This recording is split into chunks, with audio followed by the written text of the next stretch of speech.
ভালোবাসার Bangladesh.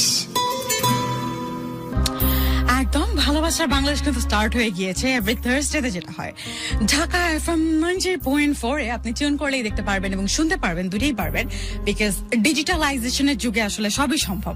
So yes, ভালোবাসার Bangladesh start হয়ে গিয়েছে। অঙ্গন আছে আপনার সঙ্গে এবং আমাদের সবার সঙ্গে আমাদের মধ্যমণি গুরু থাকবেন এবং আমাদের সঙ্গে বরাবরের মতো একজন গেস্ট থাকবে। আপনাদের মধ্যে থেকে একজন গেস্ট আমরা অলওয়েজ সিলেক্ট করি, যেই গেস্টের ভালোবাসার গল্পটা আমরা সবার সঙ্গে শুনি। এবং আজকের গেস্ট অনেক বেশি স্পেশাল হবে, মানে একদম স্পেশাল একজন গেস্ট হবে।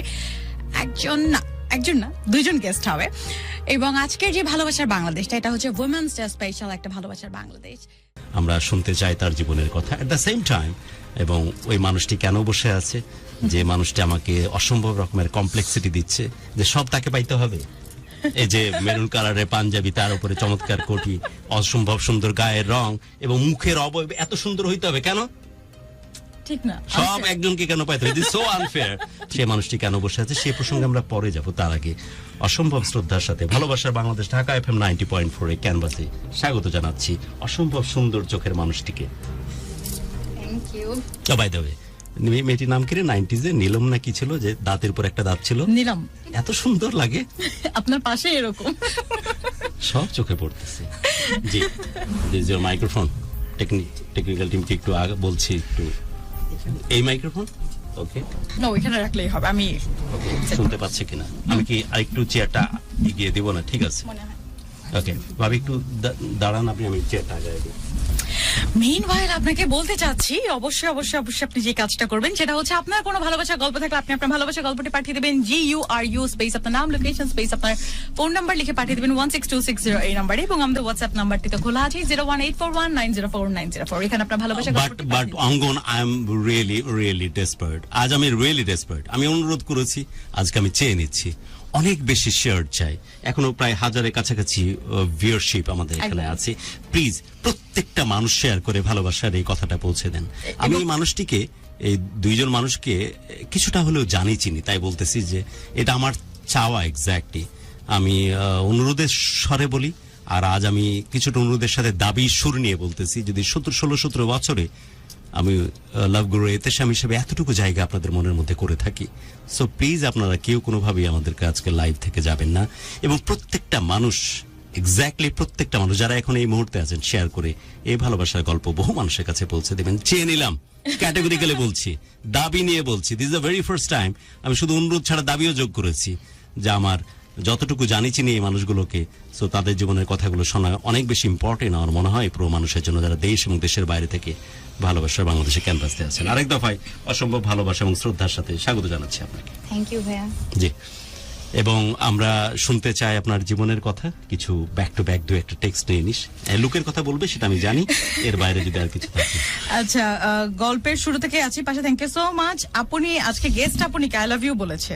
গেস্ট আপনি আই লাভ ইউ বলে তো লাভ নেই, বলতেই পারে। ভালোবাসার অনেকগুলো রং, রূপ এবং বৈচিত্র্য আছে, শ্রদ্ধার সাথে সে কথা বলতেই পারে।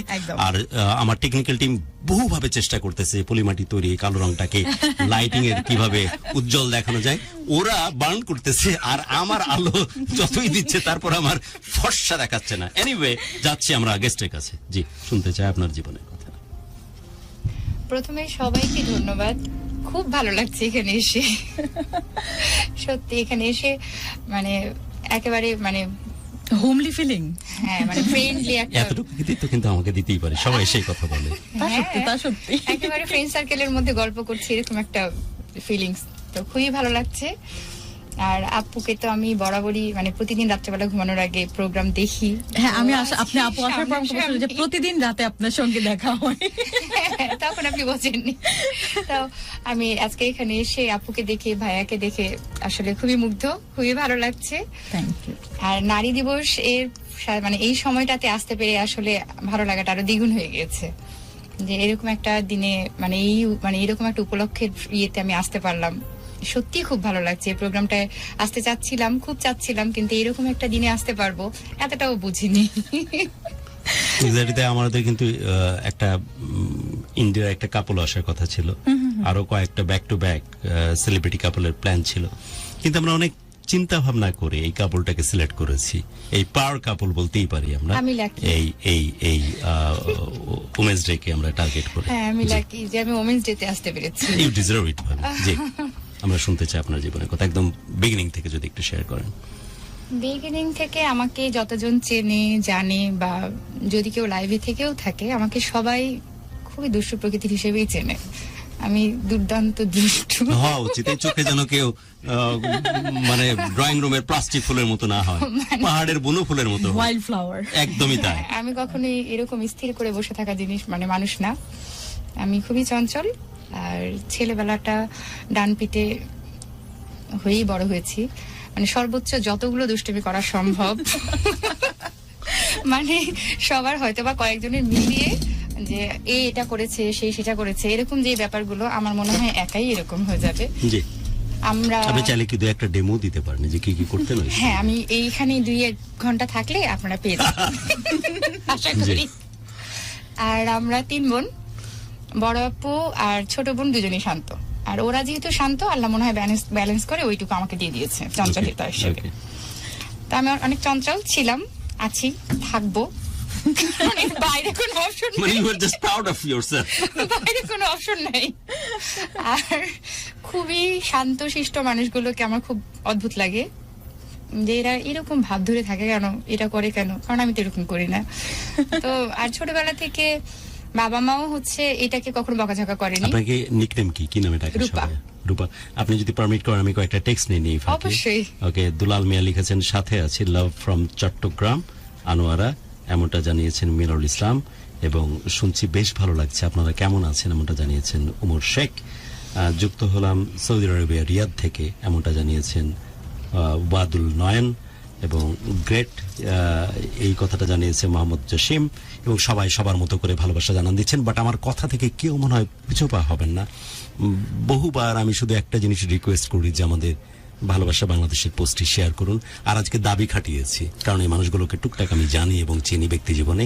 সেই কারণে প্লিজ আপনারা আজকে বহু যারা এক্স্যাক্টলি এখন যে আমাদের সাথে লাইভে আছেন সবাই শেয়ার করে ভালোবাসার এই গল্পটি সবার কাছে পৌঁছে দিন। জি, এই তো ছোটবেলা থেকে বাবা মার খুব আদরের বাচ্চা, সবাই হয়, কিন্তু আমি স্পেশালি এই জন্য যে কোনো দুষ্টুমি বদমাইশি বাদরামিতে হচ্ছে বাধা পাইনি। এই জন্য মানে প্রশ্রয় ছিল। প্রশ্রয় ছিল সব সময়। মার প্রশ্রয় তো সর্বোচ্চ, বাবার আদরের মেয়ে, মার কাছে দুষ্ট শিরোমণি, সবার কাছেই। তো কখনোই কোনো বদমাইশি আমার কাছে ওই ছোটবেলার রূপা, লাইফ। আপনার জন্মস্থান তাহলে কোথায়? দিনাজপুর, নানির বাড়ি। ওকে, তারপর দিনাজপুর থেকে মানে জন্মস্থান দিনাজপুর, কিন্তু আমি বড় হয়েছি রাজশাহীতে। কবে আসলেন তাহলে রাজশাহীতে? রাজশাহী, হ্যাঁ। Come on, আমার প্রাণের শহর, আই লাভ রাজশাহী। আমার বউ, আমরা পরজন্মে বিশ্বাস করি না, বিশ্বাস করতে চাই না, তারপরে মসজিদ মন্দিরে ইট হয়ে যেন আমি রাজশাহীতে থাকতে আমিও পারি। রাজশাহীর এটা আমার বাইরে অনেক বেশি কোথাও চাওয়া। না। I love you Rajshahi, Rajshahi rocks. Okay, হ্যাঁ, তারপর? রাজশাহীর বাইরে কোথাও না। না, একদমই তাই। হ্যাঁ, তো আমি একেবারেই ছোটবেলা থেকে রাজশাহীতেই, মানে আমার লেখাপড়ার একেবারেই শুরুতে আব্বা চাকরির জন্য মানে রাজশাহীতে পোস্টিং হয়েছিল। আমি হয়তো রিলেট করতে পারবো। কোথায় তাহলে পড়ালেখা শুরু করলেন? হ্যাঁ, আমি স্কুল শুরু হয়েছিল হচ্ছে হাউজিং স্টেট স্কুলে, মানে আমাদের আবাসিক এলাকাটা উপশহরে। উপশহর হাউজিং স্টেট। হ্যাঁ, ওকে, ওখানে হচ্ছে একেবারেই শুরুতে শুরু হলো। আর তখন তো আমি অনেক ছোট, যখন ওই যে প্লে কেজি নার্সারির ওইগুলো তো ছিল না, তখন কেজি জি, এখান থেকে। আর অনেক ছোটতেই চলে আসছি, এজন্য রাজশাহীর কথাই সব মনে থাকে। জি। আর তারপরে হচ্ছে রাজশাহীর উপশহরে আমার বাসা। উপশহর মানে বুঝছিস তো? মানে শহরের মধ্যে একটা নরে বেটা, আলাদা। ঢাকার গুলশান। ও আচ্ছা আচ্ছা আচ্ছা। हम लोग ठहरा गए इधर में कोर्ट কাচারিতে থাকি, তারা থাকে উপশহর মানে হচ্ছে ঢাকার গুলশান। আচ্ছা আচ্ছা আচ্ছা। তারপর তো এরপরে আসলে ছোটবেলাটা আমাদের সবারই, আমার ধারণা আপনারও সবারই, আপুরও, যে ছোটবেলাটা সবসময় মধুর, সবার কাছে রঙিন একদম। হ্যাঁ, এক একজনের কাছে আসলে এক এক ভাবে। আর আমরা যত বড় হচ্ছে চাই যে ওইটা যদি আর 1 মাসের জন্য ফেরত পেতাম, এরকম একটা।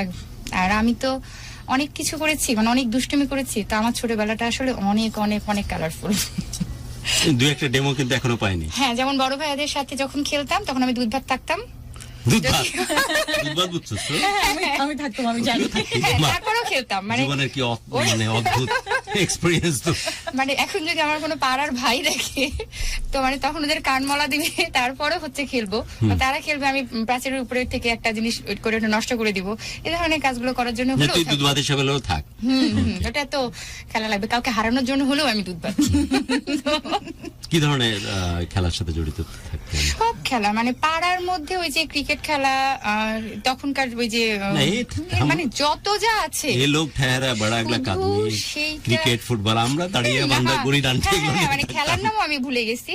আর যেটা হতো যে এই প্রাচীর থেকে উঠে সোজা কত দূর গেলে আরেকটা বাসার লাস্ট প্রাচীর পর্যন্ত, মানে রাস্তা দিয়ে হাঁটবো না, এইরকম একটা ভালো আপনি লাগে। করতেন? হ্যাঁ, আমি তো নামবো না, কারণ হচ্ছে গাছে? নামাতে যাবেই না। ভাইয়া অনেকক্ষণ ধরে কি যেন ছেলেরা? বলার চেষ্টা এবং করছে। কোনো গাছের ওরা কি হচ্ছে- পারতো নাকি পারতো না? গাছে উঠতো গাছে উঠতো। গাছে হ্যাঁ, উঠে- এবং গাছে কোনো উঠতে? গাছের ফল কারো বাসায় থাকলে ওই যে আম গাছে যদি আম থাকে, আম ঠিক আছে, অনেক বড় বড় গাছ আছে, সেগুলো উঠতেন নাকি? না জাম ওগুলো গাছে না, উঠতেন? ওগুলোতে ঢিল ছোড়া হলেই হবে, ঢিল দিয়ে। আপনি করতেন? এখন আমার যাই হোক, ওগুলোর ভাইয়া, ওগুলোর মজা যেটা, মানে এটা চিন্তা যারা করেনি তারা মিস করেছে, তারা তো ছোট হতে পারবে না, আর আমি করে আসছি, আমার কোনো ওকে, তারপর আবার হাউস স্কুলে ছিলেন, হ্যাঁ। ফাইনালি ওখানে ছিলেন নাকি কোথাও শিফট না। হলেন? এরপরে হচ্ছে আমি ক্লাস 7 এ রাজশাহী ক্যান্টনমেন্ট বোর্ড হাই স্কুলে ভর্তি হই। ক্যানবোর্ড, হ্যাঁ, চিনতে পারছি। অ্যাডমিশন টেস্ট দিয়ে তারপরে ভর্তি হলাম। এরপরে ওখানেও যে দুষ্টুমি শুরু করলাম, লেখাপড়া করেছি, কারণ ওখানে লেখাপড়া করা ছাড়া অন্য কোনো অপশন ছিল না। তবে আমার টিচাররা অনেক ক্যানবোর্ড ভালো। কিন্তু অনেক স্ট্রিক্ট, সেই কারণে তার অপশন ছিল না। হ্যাঁ, ওখানে লেখাপড়া করেছি। হান্ড্রেড থাউজেন্ডস অফ টেক্সট ঠিক আছে, বাট আমি বারবার বলছি, ইটস মাই, মানে কি বলবো, এটা আমার দাবি, আমি এভাবে বলি না, রিকোয়েস্ট করি শুধু যে আজকে শেয়ার প্রত্যেকটা যেন করে যায়। দুই একটা টেক্সট তুমিও নিতে পারো, প্রচুর টেক্সট আসছে এবং রাজশাহী ক্যারিয়ার করতে পারছি। কমেন্ট দিনতে নিতে আমি যেটা বলবো, শেয়ারিংটা তাহলে আমাদের থেকে শুরু হোক, আমরা সবাই already মিলে did স্টার্ট it. করে দেই। I already did it. ওকে, আমি অলরেডি শেয়ার করে দিই, এবং আপনাকে বলতে চাচ্ছি আপনি কিন্তু অবশ্যই আমি share দুইটা করতে পেজ অলরেডি পারবেন। শেয়ার করেছি, আমার personal page, at the same time digital সেবা ঘর। কেন Oh, সেটার ব্যাখ্যাতে পরে যাবে। wonderful. কমেন্টস পড়তে এত লাগতেছে, 100,000 কমেন্টস ম্যান। আচ্ছা, ভালোবাসার পাগলা হয়ে গল্প গেছে শুনতে মানুষ। কিন্তু ভালোই লাগে, কিন্তু মাঝে মাঝে একটু, আচ্ছা, থ্যাংক ইউ সো মাচ আপু, আপনার ভয়েসটা অনেক সুন্দর, আপনার Thank ফেস you. অনেক, আবার অনেকে বলছে যে আপনি দেখতে অনেক সুন্দর এবং আপনার ভয়েসটা অনেক সুন্দর। Thank you. আচ্ছা, আজকে আপনাদের প্রথম দেখছি, আম্মুর সাথে বসে দেখছি, কি কিম নাম ওর? ফারিয়া বলেছে, Kim Faria. King Faria, here is a surprise for you. যে মানুষটিকে তুমি বলতেছো এক্স্যাক্টলি তাই, যে ক্যামেরাতে যতটুকু দেখতেছো তার চাইতে সামনাসামনি তিনি অনেক গুণ বেশি সুন্দরী, এবং স্পেশালি এরকম কাটা কাটা শার্প এন্ড লুক বহুদিন পর ঢাকা FM 90.4 ভালোবাসার বাংলাদেশ যেন ক্যানভাস করলো। এবং এটা আমি ক্যাটাগরিক্যালি বলতেই পারি, গত 16-17 বছর বিভিন্ন চ্যানেলে প্রোগ্রাম করতেছি, এত সুন্দরতম চোখের দেখাও যেন ভালোবাসার বাংলাদেশ এক্সপিরিয়েন্স করলো। এবং সে জি, বাট ভয়েসের কথা যেতে বলছিস, কিং ফারিয়াকে ডেডিকেট করে আমি আর একটা সারপ্রাইজ আনভেইল করতে চাই। এই মানুষটি চমৎকার আবৃত্তি করে, কয়েক লাইন হয়ে যায় Wow. প্লিজ রূপা। অনুরোধ, আমি জানি আমি অফ এয়ার একটু টুকটাক শুনে ফেলেছিলাম, সে তার ভালোবাসার মানুষের সাথে ওই যে গুটুরগু করছিল। গুটুরগু হচ্ছিল, ওই ফাঁকে আমি ওভার ইয়ার করেছি, তাই আমি চাপিয়ে দিলাম কয়েক লাইন, অ্যাটলিস্ট এটাও আমাদের একটা দাবি। 8-10 লাইন। জি, আচ্ছা, কবিতা হচ্ছে আমার ভালোবাসার মানুষ, যে সে শুনতে শুনতে তো অনেক দিনই শুনছে। আমরা শুনিনি। একটু শুনে নি। কিং ফারিয়াকে ডেডিকেট করে তুমি ঠিক ধরেছো, তার ভয়েসের কথা বলছিলে, লুকের বাইরে, সেটা যে সঠিক বলতেছিলে সেটার প্রমাণ আমরা দিতে যাচ্ছি। ওকে, 2 লাইন গান গাই। যা ঠিক মনে করেন। কবিতায়, মানে কবিতা হচ্ছে যেগুলো মাথায় আসছে এখন ভালোবাসার বাংলাদেশের এই ক্যানভাসের মধ্যে, এখন আপাতত সেই কবিতাটা না বলে এখন মাথার মধ্যে প্রাসঙ্গিক হওয়া যে জরুরি গানটা না। এখন আসছে সেটা বলি। প্লিজ। আর যেই আপু বলল কিং যে ফারিয়া, হ্যাঁ, যে আম্মুর সাথে প্রোগ্রাম দেখছে, আপু সহ সবাই যারা যারা টেক্সট করছে অথবা ভয়েসের জন্য যারা বলেছে, আগে ফার্স্টে সরি যে আমি কোনো গায়িকা না। চেষ্টা করি 2 লাইন আমার ভালোবাসার মানুষের জন্য, অথবা সবার জন্য। আজকে তো ভালোবাসা বিলানোর জন্য আসছি। বাহ, চলো না যাই বসি নিরিবিলি, দুটি কথা বলি নিচু গলায়। চলো না যাই বসি নিরিবিলি, দুটি কথা বলি নিচু গলায়। তাই আজ তোমাকে ভোলাবই আমি আমার মিষ্টি কথা মালাই। Thank you. Thank you. But চাল্লান কবিতা তারপরে শুনবো। পরে বলি। ওকে, আমরা একটু বিরতি নিয়ে চাল্লান কবিতাতে যাব। বাট আমরা শুনছিলাম যেমন একটি চঞ্চলা হরিণীর গল্প, যে মানুষটির কোনোভাবেই আপনার যত বড় দামি ড্রয়িং রুম হোক না কেন, সেই ড্রয়িং রুমের প্লাস্টিক ফুলের সাথে তার কোনোভাবে মানানসই না। সে মানুষটি একদম, আপনি হয়তো, আমি রিসেন্ট ঘুরে এসেছি নেপাল, তাই আমার পোখরার কথা মনে হচ্ছে।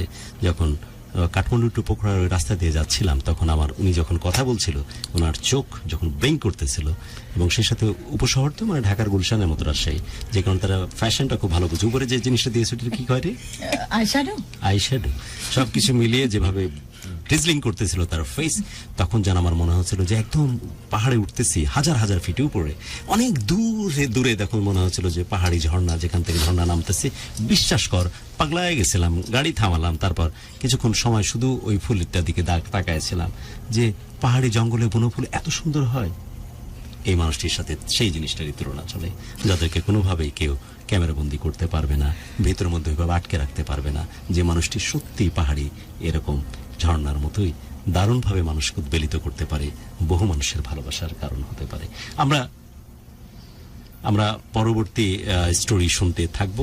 এট দ্য সেম টাইম নারী দিবসের কথা বলতেছি, বউকে ভুলে গেলে চলবে না। This the very first time phone call আসলো, একটু শুনে নিতে চাই যে কি ঘটনা ঘটলো।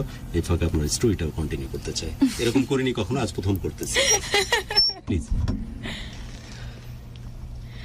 ওকে আপু, তারপরে ঘটনাটা কি হলো যে আপনি স্কুলের নতুন একটা কলেজে তখন ভর্তি হলেন? Can't college. স্কুলে ভর্তি হলাম ক্লাস 7-এ। যাওয়ার পরে যেহেতু ক্যান্টনমেন্ট বোর্ড হাই স্কুল, তো অনেক নিয়ম কানুন থাকবেই, খুবই স্বাভাবিক, নিয়ম মানতে হবে। আর আমি কিছুক্ষণ আগেই বলেছি যে আমাকে ধরে বেঁধে রাখা যাবে না। প্রথম বছরটা একটু মনে হয় ভদ্রই ছিলাম হয়তো, বা বলতে পারবো না, স্কুলের ভিতরে। তারপরে পিটি স্যার, এই স্যার, মানে সবচেয়ে ভালো ইয়ে হচ্ছে যে স্কুল লাইফটা টোটালটাই লেখাপড়ার সাথে সাথে এমন ভাবেই পার করেছি যে এখনো টিচাররা আমাকে চেনে এত বছর পরে, এবং এক নামেই জানে, কারণ পেয়ারা গাছ, আম গাছ সবকিছু মিলাই আমাকে তো বলা সম্ভব না। কুখ্যাত রূপা। না, ওই যে স্যার যখন হচ্ছে রচনা পড়াতো, তখন হচ্ছে ওই যে দুষ্টুর শিরোমণি লঙ্কার রাজা, চুপি চুপি খাও তুমি চানাচুর ভাজা, সেই অবস্থা, সেই রূপা আমি। এই তো। ওকে, আমরা শুনছি রূপার জীবনের গল্প। এট দ্য সেম টাইম যে মানুষটির কথা বারবার প্রত্যক্ষ বা পরোক্ষভাবে উঠে আসছে, সেই মানুষটাই মানে ইঙ্গিত হচ্ছে যে মানুষটি তার এক্স্যাক্টলি ঠিক ডান পাশে বসা। অনেক ভালোবাসা এবং শ্রদ্ধার সাথে স্বাগত জানাচ্ছি আপনাকে। স্বাগত আপনাদেরকেও। আমারও আসলে অনেক ভালো লাগছে আজকের এই স্পেশাল দিনে আসার জন্য। সবচেয়ে বেশি ভালো লাগছে যে মানে নারী দিবসে তার পার্টনার হিসেবে আসতে পেরে। মানে সাধারণত দেখা যায় যে একজন ছেলে মানুষের পার্টনারে একজন মেয়ে মানুষ যাচ্ছে, আজকে কিন্তু ঘটনাটা সবাই সম অধিকার চাচ্ছে। আমরা জানি এবার নারী অধিকারের মেন স্লোগান কিন্তু ডিজিটাল ফর ওম্যান এম্পাওয়ারমেন্ট। মানে আমরা দেখছি যে সবার জন্য যেন ডিজিটালি ওম্যান এবং মেন সবাইকে যেন সম অধিকার দেওয়া হয়। তো এখানে কিন্তু আমরা তাই দেখলাম যে নারীর কারণে পুরুষ এসেছে, একদম সম অধিকার। কিন্তু যে মানুষটির কথা বলছেন তার সঙ্গে আমি টুকটাক জানি যে বিভিন্ন সময় বাংলাদেশের একদম টপ মোস্ট বিভিন্ন কোম্পানি, কর্পোরেট লেভেলের একদম বেশিরভাগ ক্ষেত্রে মিড লেভেল ম্যানেজমেন্টে তার কাজ করার সুযোগ হয়েছে। এখন আপ লেভেল ম্যানেজমেন্টে তিনি আস্তে আস্তে মুভ করতেছেন। সো তার বর্ণাঢ্য career, specially in corporate life. But at the same time এটাও জানতে চাই যে এত সুন্দর মানুষ, এত চমৎকার দেখতে, এট দ্য সেম টাইম এইরকম কর্পোরেট এক্সপোজার, কতটুকু চাপ ছিল বহু মানুষের ভালোবাসাকে বাইপাস করে এই এই এই এই এই যে মানুষটির জন্য নারী দিবস উদযাপন করে আসছেন, সেই মানুষটির জন্য নিজেকে আলাদা করে রাখা চাপ কি ছিল? শুরুতেই বলে দিলে তো আমার মানুষজন সবাই চলে যাবে। আপনি রাদার আমরা চলে যাই স্টোরিতে। আপনি বলছিলেন যে হাউস স্টাডি, মানে হাউজিং স্টাডি ওনার স্কুল শুরু, তারপর ওর স্কুল শুরু এখান থেকেই যদি আমরা বলতে থাকি। মানে বেসিক্যালি আমারও একটু ছোট্ট করে ইন্ট্রো দিয়ে দিই। আমিও আমার বাড়ি আসলে রাজশাহী। আমার বাড়ি আসলে বললে ভুল হবে, আমার বাড়ি আসলে প্রাণের শহর রাজশাহী। এবং আমার জন্ম ওই যে দিনাজপুর থেকে রাজশাহী মাইগ্রেট না, আমার জন্ম রাজশাহীতে। জন্মস্থান দিনাজপুরে, বাট ফাইনালি রাজশাহী। আমি রাজশাহীতেই জন্ম। রাজশাহী ক্যাডেট কলেজ যেখানে আছে ওখানে আমার নানির বাড়ি। সারদা নানার বাড়ি, ওখানে আমার জন্ম। আর আমি বাসার বড় ছেলে। আমার টুইন বোন আছে, যমজ বোন, মণিমুক্তা বা শারমিন নাসরিন, ওদের ডাকনাম মণিমুক্তা। আর আমি রাজশাহীতেই বড় হয়েছি। ছোট থেকেই ঠিক পাশের জন যেমন দেখলেন তার ঠিক উল্টাটা হচ্ছে আমি, অর্থাৎ শান্তশিষ্ট বাচ্চা যাকে বোঝানো হয়। আমার আম্মু আমাকে এখনো বলতো, মানে আগে বলতো, আমার আম্মু গোসলে গেছে, আমার বয়স তখন 1 বা 1.5 বছর, একটা টুলের উপরে বসায় রেখে গেছে, বাবা তুমি এখানে বসে থাকো, আমি গোসলটা করে আসি। গোসল করে এসে দেখে যে বাবা ওখানেই বসে আছে, না বাবা ওখান থেকে নড়াচড়া করে নাই। মানে একদম মানে বাধ্যগত বাচ্চা ছোট থেকেই এরকম ভাবে বাবা মা সবার সাথে বেড়ে ওঠা। আমার স্কুল লাইফে আমিও স্কুলে আসলে প্রথমে মসজিদ মিশন একাডেমি নামে একটা রাজশাহীতে স্কুল আছে, এখানে আমি প্রাইমারি স্কুলটা আমার এখানে মসজিদ মিশন বলতে যেখানে ঐতিহাসিক জনসভাগুলো হয়, ওই মাঠ সংলগ্ন স্কুলে আছে, ওইখানে আমি ক্লাস 5 পর্যন্ত ওখানে পড়ি। তারপরে আসলে ক্লাস 6-এ এসে আমি হচ্ছে ক্যান্টনমেন্ট বোর্ড স্কুলে চলে আসি। আর ক্লাস 7 থেকে আসলে পাশের জনের সাথে দেখা, একসাথে আমরা ক্যানবোর্ড স্কুলে আসলে ক্লাস 7-এ আমরা দেখতে বাধ্য হয়েছিলাম, কারণ আপনি এতক্ষণ ধরে যে বর্ণনাগুলো দিলেন, আমি তো টিপে আটকেছিলেন। আমি শুরুতে আটকাইনি, কারণ শুরুতে আমি তো শান্তশিষ্ট ছেলে, আর সে তো দুষ্ট শিরোমণি, বুঝতেই পারছেন, মানে প্রাচীরের উপরে, গাছের উপরে যেখানে দেখবো। এবং আমি আবার ক্লাসের ক্যাপ্টেন ছিলাম, মানে আমাকে নামগুলো লিখতে হতো, কে দুষ্টুমি করেছে, তার নামটা সবার আগে মানে আমার খাতে এসে ধরা খাইতো। তো এই জন্য সবচেয়ে বেশি ওখানে দেখা এবং ওখানে একসাথে পড়ালেখা করা। তবে ক্যান্টনমেন্ট স্কুলের সবচেয়ে বড় জিনিস হচ্ছে যে আমরা যাই করি না কেন পড়ালেখা করতে হতো। এবং আমাদের চুল বড় হলে এখানে বেত মারতো, নখ বড় হলে নখে বেত মারতো। মানে আমাদের তো এখানে ওই সময় ছিল হচ্ছে কড়াকড়ি। এবং স্যাররা কিন্তু জানতো যে এই শান্তশিষ্ট ছেলেটা, এবং আমাকে স্যাররা এখনো পছন্দ করে লক্ষ্মী বাচ্চা হিসেবে। আমি ক্যান্টনমেন্ট স্কুলের হচ্ছে শপথ করাতাম, আমাকে সবাই শপথ হিসেবে অনেকেই চেনে, যে আমি মানে এই দেশ হয়ে বড় হয়ে দেশের প্রতি যত্ন রাখবো, দেশের প্রতি সেবা করবো, এই যে শপথ, এই শপথ আমি 750 স্টুডেন্টকে করাতাম। 750 স্টুডেন্ট একসাথে আমরা পড়তাম। ওইখানে বেড়ে ওঠা। এবং আমি বুঝি নাই যে তার সাথে, কারণ আমি তো সে তো আমার অল্টার, পুরোপুরি অপোজিট ক্যারেক্টার। ক্লাস 6 আমরা ওইভাবে, আমি তো 6-এ তাকে পাই নাই, 6-এর পরে 7 থেকে তাকে পেলাম, 7 কাটালাম, 8 কাটালাম, 8 কাটানোর পরে ক্লাস 9। এই ক্লাস 9-এ যখন উঠলাম, এবং তবে আমি আরেকটা জিনিস বলে রাখি, ও যেমন বাসায় হচ্ছে অনেক স্বাধীনতা ভাবে গড়ে উঠেছে, আমার এখানে বাসায় কিন্তু আমার দিক থেকে একটু একাকিত্ব ছিল। মানে আমার আসলে আমার মা ছাড়া তেমন কেউ ছিল না। হ্যাঁ, আমার মা হচ্ছে আমাকে ছাড়া কিছু বুঝতো না। 2টা যে বাচ্চা টুইন আছে, ওটা কোনো খবর নাই। মা হচ্ছে ছেলে হলে পাগল, আর আমি হচ্ছে মায়ের জন্য পাগল। আর 2 বোন যেহেতু টুইন বলেছি আগে, ওরা 2জন তো একজন আরেকজনের সাথে খুনসুটি সবসময় করে, মানে একজন আরেকজনকে লাগে, একজন আরেকজনের সাথে থাকে না। কিন্তু আমরা যখন আমি অ্যাড হলে তো ওরা 2জন আমার সাথে কথা বললো, কিন্তু আমাদের সাথে ওর পার্থক্য মাত্র 3.5 বছর বয়সের পার্থক্য। ওরা আমার 3.5 বছরের ছোট, ওরা টুইন, আমার 3.5 বছরের ছোট। কাজে 3.5 বছর পরেই আমাকে আসলে স্যাক্রিফাইস, আবার ওদের প্রতি লালন করা। 2জনের মধ্যে আমরা 3জন বড় উঠলাম। বড় হওয়ার পরে আমাকে প্রথমেই আমাদের শাসনের স্কুল, মানে আমার বাবা আসলে ফজলে লোহানির সময় যে সাংবাদিকতা, সেই সাংবাদিকতার সাথে জড়িত ছিল। আব্বু ওই সময় সাংবাদিকতা, আব্বু এখনো বেঁচে আছেন। রাজশাহীর পত্রিকার সম্বন্ধে আপনারা জানেন যে সরকারি একটা সাহিত্যশাসিত পত্রিকা ছিল দৈনিক বার্তা।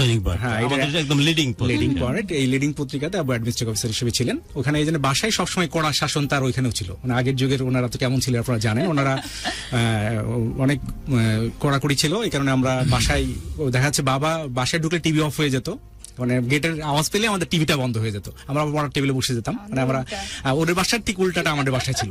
এই কারণেও হয়তো বা মোটামুটি ক্লাস 9 আমাদের বয়সন্ধি যে বয়সটা চেঞ্জ হয়, ঠিক সেই বয়স চেঞ্জ হওয়ার সময় কিন্তু হচ্ছে যে এই হরিণীর চোখের মানে চোখ যে হরিণী, তখন ক্লাস 9-এ চোখ পেল। আমার সবার আগে মানে আমি তো তার বিহেভিয়ার অতিষ্ঠ, মানে বিহেভিয়ারে তো হওয়ার কিছু নাই, ক্যাপ্টেনের উপর নালিশ লিখতে হচ্ছে। আমি সবচেয়ে বেশি আকৃষ্ট প্রথমেই হলাম চোখ। মানে আমার সাথে ওরা চোখের একটা গেম ছিল ওই সময় স্কুলে, আসলে ক্যাপ্টেনের সাথে ও খেলতে যেয়ে আসলে ঘটনাটা ঘটে হয়তো, মানে কে কার দিকে সবচেয়ে বেশি মানে চোখের পলকটা দিয়ে ফেলবে, একটা গেম ছিল, যে পলকটা আগে ফেলে দিবে সে হেরে গেল। ওর যে চোখ, এটা তো আমি 2-3 বার একসাথে হারি, মানে 2-3 বার আমার চোখ পড়ে গেলে ওরটা পড়ে না, কাজে আমি হেরে যাই। ওখানে ওই হারা থেকেই আসলে মনে হয় শুরু হয়ে গেল। তারপরে আমি আসলে সাইকেলে করে স্কুলে আসতাম। আপনি কিভাবে প্রথম বুঝলেন যে মানুষটাকে সত্যি ভালো মানুষটাকে সত্যি ভালোবাসতে চাচ্ছি এই কারণে যে আমি তো যেহেতু মধ্যবিত্ত পরিবারের সন্তান, সেহেতু আমি সাইকেলে যাওয়া আসা করতাম, সাইকেলে, আর ওই রিক্সায় যাওয়া আসা করতো, অথবা হেঁটে। খুব বেশি উপশহর আর ক্যান্টনমেন্ট স্কুল খুব বেশি দূরে না, মানে কাছাকাছি একটা। ক্যান্টনমেন্ট স্কুলের ডান দিকে তেরোখাদিয়া, বাম দিকে উপশহর, মানে মানে আমার বাসা একদম ছিল, কাছাকাছি। আমার বাসা ছিল Walking distance আমি actually। পাশের পাড়াতেই তেরোখাদিয়াতে আমার বাসা ছিল। তো ওইখানে, আর ওদের বাসা ছিল উপশহরে। এতে আমি সাইকেলে আসতাম, কিন্তু যাওয়ার সময় হচ্ছে হেঁটে হেঁটে, মানে পাশেও আমরা সবাই মিলে, ও না একা, আমার বন্ধু বান্ধবী, মানে আমরা তো ওই সময়ের ভালোবাসাগুলো কিন্তু ছিল অন্যরকম। মানে আমাদের ভালোবাসা কিন্তু কোনো ছোঁয়া লাগেনি, হয়তো হাত ধরেছি হয়তো বা ভালোবাসার 7-8 বছর পরে, যে মানে এটা ছিল আমাদের ভালোবাসা। তো আমরা ওই সময় যে ভালোবাসা, ক্লাস 9 থেকে যে আমরা ভালোবাসি, এটা বুঝতে বুঝতে একটু সময় লাগে, মানে একটু পরে বুঝতে পারি যে একজন ক্লাসে না আসলে আরেকজনের খারাপ লাগে, আরেকজনের কারণ তখন তো মোবাইল নাই, চাইলে আমরা কথা বলতে পারবো না। প্রথম টের পান যে সত্যি মানুষটির প্রেমে পড়েছেন? আমার টের পেতে আরো সময় লেগেছে। ওকে, তারপর এবং ক্যান্টনমেন্টের স্কুলে তো আমরা যে বিএনসিসি করতাম, জানেন মনে হয়, যে ছেলেরা বিএনসিসি, ও আবার গার্লস গাইড করতো, মানে গার্লস গাইডেও ছাড়া চাই না, ওখানেও কিন্তু সে ওখানে দুষ্টু শিরোমণি। আর আমি দেখা যাচ্ছে যে যেখানে ডিসিপ্লিন, সেটাতে আমি মানে ফায়ার করতে হবে, আমি কিন্তু আবার ফায়ারও একদম জায়গা মতো ফায়ার করতে পারছি। মানে আমি তো যেটা নিয়ম, সব নিয়মের দিকে দেখবেন আমি বেসিক্যালি একটা আর্মি লাইফ লিড করেছি, ক্যান্টনমেন্ট স্কুলে পড়েছি, আর্মি লাইফ লিড করেছি। মানে আমি আর্মি, আমার হাইটের কারণে হয়তো আর্মিতে যাওয়া হয়নি, কিন্তু আমার ওটা প্রথমে শখও ছিল যে আর্মিতে যাবো। মেনলি হচ্ছে ওইখানে আমাদের ক্লাস 9 থেকে ক্লাস 10-এ আমরা উঠি, আমরা জানি তো ওখানে আমরা টেস্ট, আমরা দুজনই সায়েন্সে ছিলাম। একটা ক্লাস আমাদের হচ্ছে আলাদা ছিল, অর্থাৎ আমি ছিলাম কৃষি বিজ্ঞান, আর ওর ছিল গার্হস্থ্য অর্থনীতি, মানে মেয়েদের যেটা গার্হস্থ্য অর্থনীতি, ছেলেদের কৃষি বিজ্ঞান। এই ক্লাসটাতে যখন আলাদা থাকতাম, তখন আমি প্রথম বুঝতে পারি যে আসলে আমি ওকে পছন্দ মিস করতেছি। মানে ওই 50 মিনিটও সহ্য হচ্ছে না, যে 50 মিনিট তো ওর নাই, কেন ওটা তো অন্য রুমে চলে যেতে হয়, আমাদেরকে মাঠে যেতে হয়, মাঠে যে গাছগাছলা। আমাদের স্যারটা খুবই ভালো ছিল, আশরাফ স্যার, আমাদের স্যারের মতো মানুষ হয় না, উনি সাদা মনের মানুষ যাকে বলা হয়, এবং উনি থাকলে আমাদের মনটাই ভালো হতো। মানে উনি পড়াচ্ছে, আমি হাইয়েস্ট মার্ক পাইছিলাম আমরা ওটাতে, মানে এটা আমরা যে সবচেয়ে পচা, সেও লেটার পাইছি। স্যারের একটা মজার গল্প আছে, তোমার মনে আছে? রিক্সারটা হ্যাঁ। এখন মনে হলো বাইরেদের বলা যায়। বলো, তোমার ভালো মতো মনে থাকলে তুমি বলো। হ্যাঁ, স্যার হচ্ছে আমাদের দুজনেরই স্যার। স্যার খুবই ভালো, এতই বেশি ভালো যে স্যারের হচ্ছে এক ছেলে এক মেয়ে, কান্তা, আর মানে স্যারের 2 ছেলে মেয়েকে নিয়ে স্যার সকালবেলা স্কুলে রিক্সায় করে আসতো। আর স্যার হচ্ছে এত বড় একটা ব্যাগ নিয়ে আসতো, যেহেতু সারাদিনের জন্য ছেলে মেয়েকে নিয়ে আসতে, স্যার খুব বেশি কেয়ারিং। এখন বেশি কেয়ারিং হওয়ার জন্য রিক্সাওয়ালা যখন ডানে যায়, উনি ডানে যাওয়ার আগে থেকে বলা শুরু করে, এই রিক্সা ডানে যাও, একটু সরো, আবার বামে যায়। এই করতে করতে মানে প্রতিদিন, মানে কান্তা অতিষ্ঠ হয়ে যায়। আমাদের পরের ক্লাসে ছিল, তো এখন কান্তা বলে, আপু বাবা আব্বু না এরকম করে, মানে গল্প শুনি। একদিন হচ্ছে এদিক এদিক সব কেটে টেটে আসছে, এবং সে হচ্ছে অ্যাসেম্বলিতে আসেনি। কারণ কি, স্যার এই যে বলতে বলতে রিক্সায় উল্টাই পড়ে বেশি সতর্কতা থাকতে হ্যাঁ, আমার ধারণা আমাদের ক্লাসে কেউ থাকলে তারাও এখন এই কান্তার ওই কান্নাটা মনে থাকবে, যে আমাদের অ্যাসেম্বলির পরে হাতটা বেচারার কাটা। আর আশরাফ স্যারের এরকম খুবই বেশি সচেতন একটা মানুষ। আপনি বলছিলেন যে আপনি আস্তে আস্তে টের পাচ্ছেন। হ্যাঁ, টের পাচ্ছি, যেহেতু ক্লাসটা যখন 2টা ক্লাস হয়েছে তখন মিস করছি। তা আমাদের ক্যান্টনমেন্ট স্কুলের মধ্যে একটা ক্যান্টিন ছিল, ওখানে 2-3টা আইটেম পাওয়া যায়, ধরেন সিঙ্গাড়া আর পপ পাওয়া যায়। এখানেও কিন্তু দুজনের ভিন্নতা, মানে আমি সিঙ্গাড়া খেলেও ভাবে পপ, মানে দুজনের খাবারও ভিন্নতা, দুজনের চয়েসও মানে সম্পূর্ণ ভিন্ন। দুজনের মধ্যে যে অ্যাড হবে এটা আমরা তো বুঝতে পারি না, খাবার চয়েসও দুজনের আলাদা।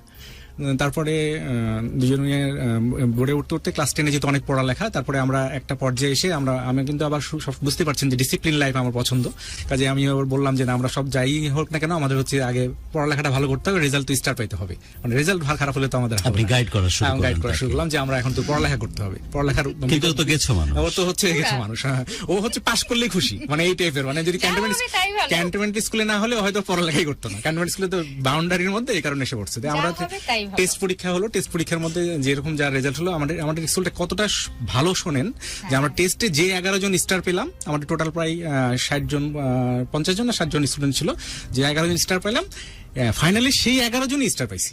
মানে স্কুল থেকে যাদেরকে স্টার দেওয়া হয়েছে বোর্ডে, আমরা সেই 11 জন স্টার পাইছি। তো দেখো, আমরা সবাই ফার্স্ট ডিভিশনে পাস করার পরে আমরা খুশি আর কি, সবাই যে বাবা মা সবাই খুশি, যে অন্তপক্ষে ছেলে এখনো, মানে তখনও কিন্তু আমাদের এই ঘটনা পারিবারিক ভাবে এখনো জানে নাই, মানে আমাদের বাসায় জানে নাই, ওর বাসায় জানে নাই।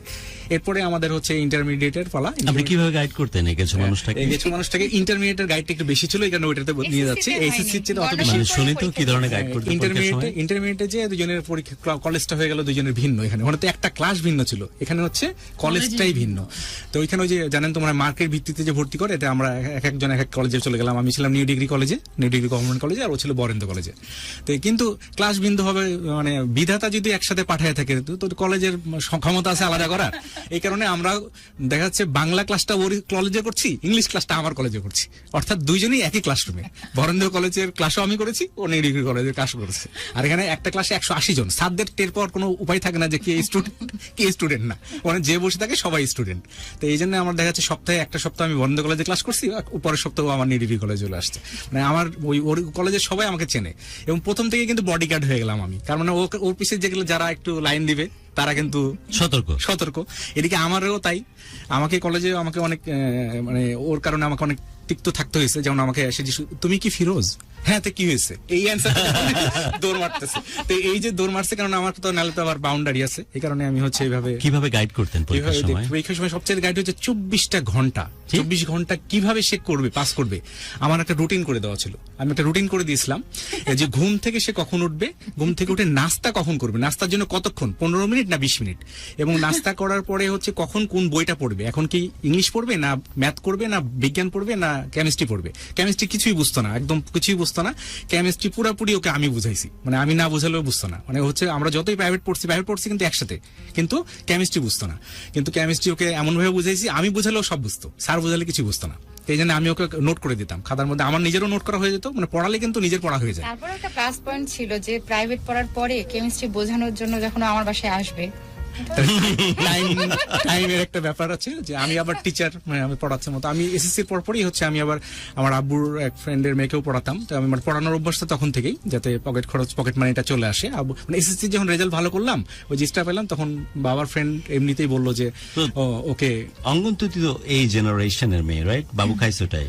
হ্যাঁ বাবু হয়, এভাবে 24 ঘন্টা রুটিন করে দেয়, শুধু বাবু খাইছো? তাও প্রথম তারপরে না। আমি যদি 24 ঘন্টা আরেকটা উদাহরণ দিই তাহলে বুঝতে পারবেন যে এমনকি সে কখন গান শুনবে, সে কখন আমার সাথে দেখা করবে, সেটা ওই রুটিনে লেখা দেওয়া, অর্থাৎ ওটা মিস করা যাবে না। এবং ওকে আমি সপ্তাহে 7 দিনের মধ্যে, এখন তো আপনারা যে কিটো ডায়েটের মধ্যে আপনাদের বলে 7 দিনের মধ্যে একদিন ইচ্ছা ফুড, এই ইচ্ছা রুটিন আমার তখন ছিল। আমি তখন লিখে দিয়েছিলাম যে এটা শুক্রবারের হাফ বেলা তোমার ইচ্ছা ডে। এই ইচ্ছা ডেটা হাফ বেলা ইচ্ছা ডে কেন, তোমার ইচ্ছা মতো যা ইচ্ছা করবা। আর হাফ বেলা হচ্ছে যে 5 দিনে যা করতে পারো না, যেটা যেটা মিস গেছে ওই হাফ বেলায় করে দিতে হবে। এইটা হচ্ছিল আমার ছিল, এবং আমি এটা যদি না হয়ে যেত, হ্যাঁ আমি সূক্ষ্ম রুটিন করে দিয়েছিলাম। সূক্ষ্ম, কিন্তু যার জন্য করেছে সে কতটুকু কাজ করেছে সেটা একটা ব্যাপার না, কতটুকু করেছে। হ্যাঁ, কারণ আমাকে তো হচ্ছে থ্যাঙ্কস দেওয়া উচিত। সে মানে একদম 100%ই পালন করার চেষ্টা করছে। কারণ আলটিমেট রেজাল্ট যদি ফার্স্ট ডিভিশন না পাই, তাহলে তো আমার জন্য টেনশন। ফাইনালি কি হলো? ফাইনালি কিন্তু সে ফার্স্ট ডিভিশন পেয়ে গেল, তাহলে আমি মানে সাকসেস। ইভেন তার বাড়িও তো এইভাবে এক্সপেক্ট করেনি যে এই মেয়েটি এই ফার্স্ট ডিভিশন পাবে, কিন্তু তারা তো জানে না যে পেছনে থেকে তার ভালোবাসা লেখাপড়ার প্রতি এত সিরিয়াস হবে। এবং আরেকটা জিনিস একটু বলে রাখি, একটা বড় লার্নিং হওয়া উচিত এই জেনারেশনের জন্য, যারা বাবু খাইছো নিয়ে সারা জীবন ব্যস্ত থাকে।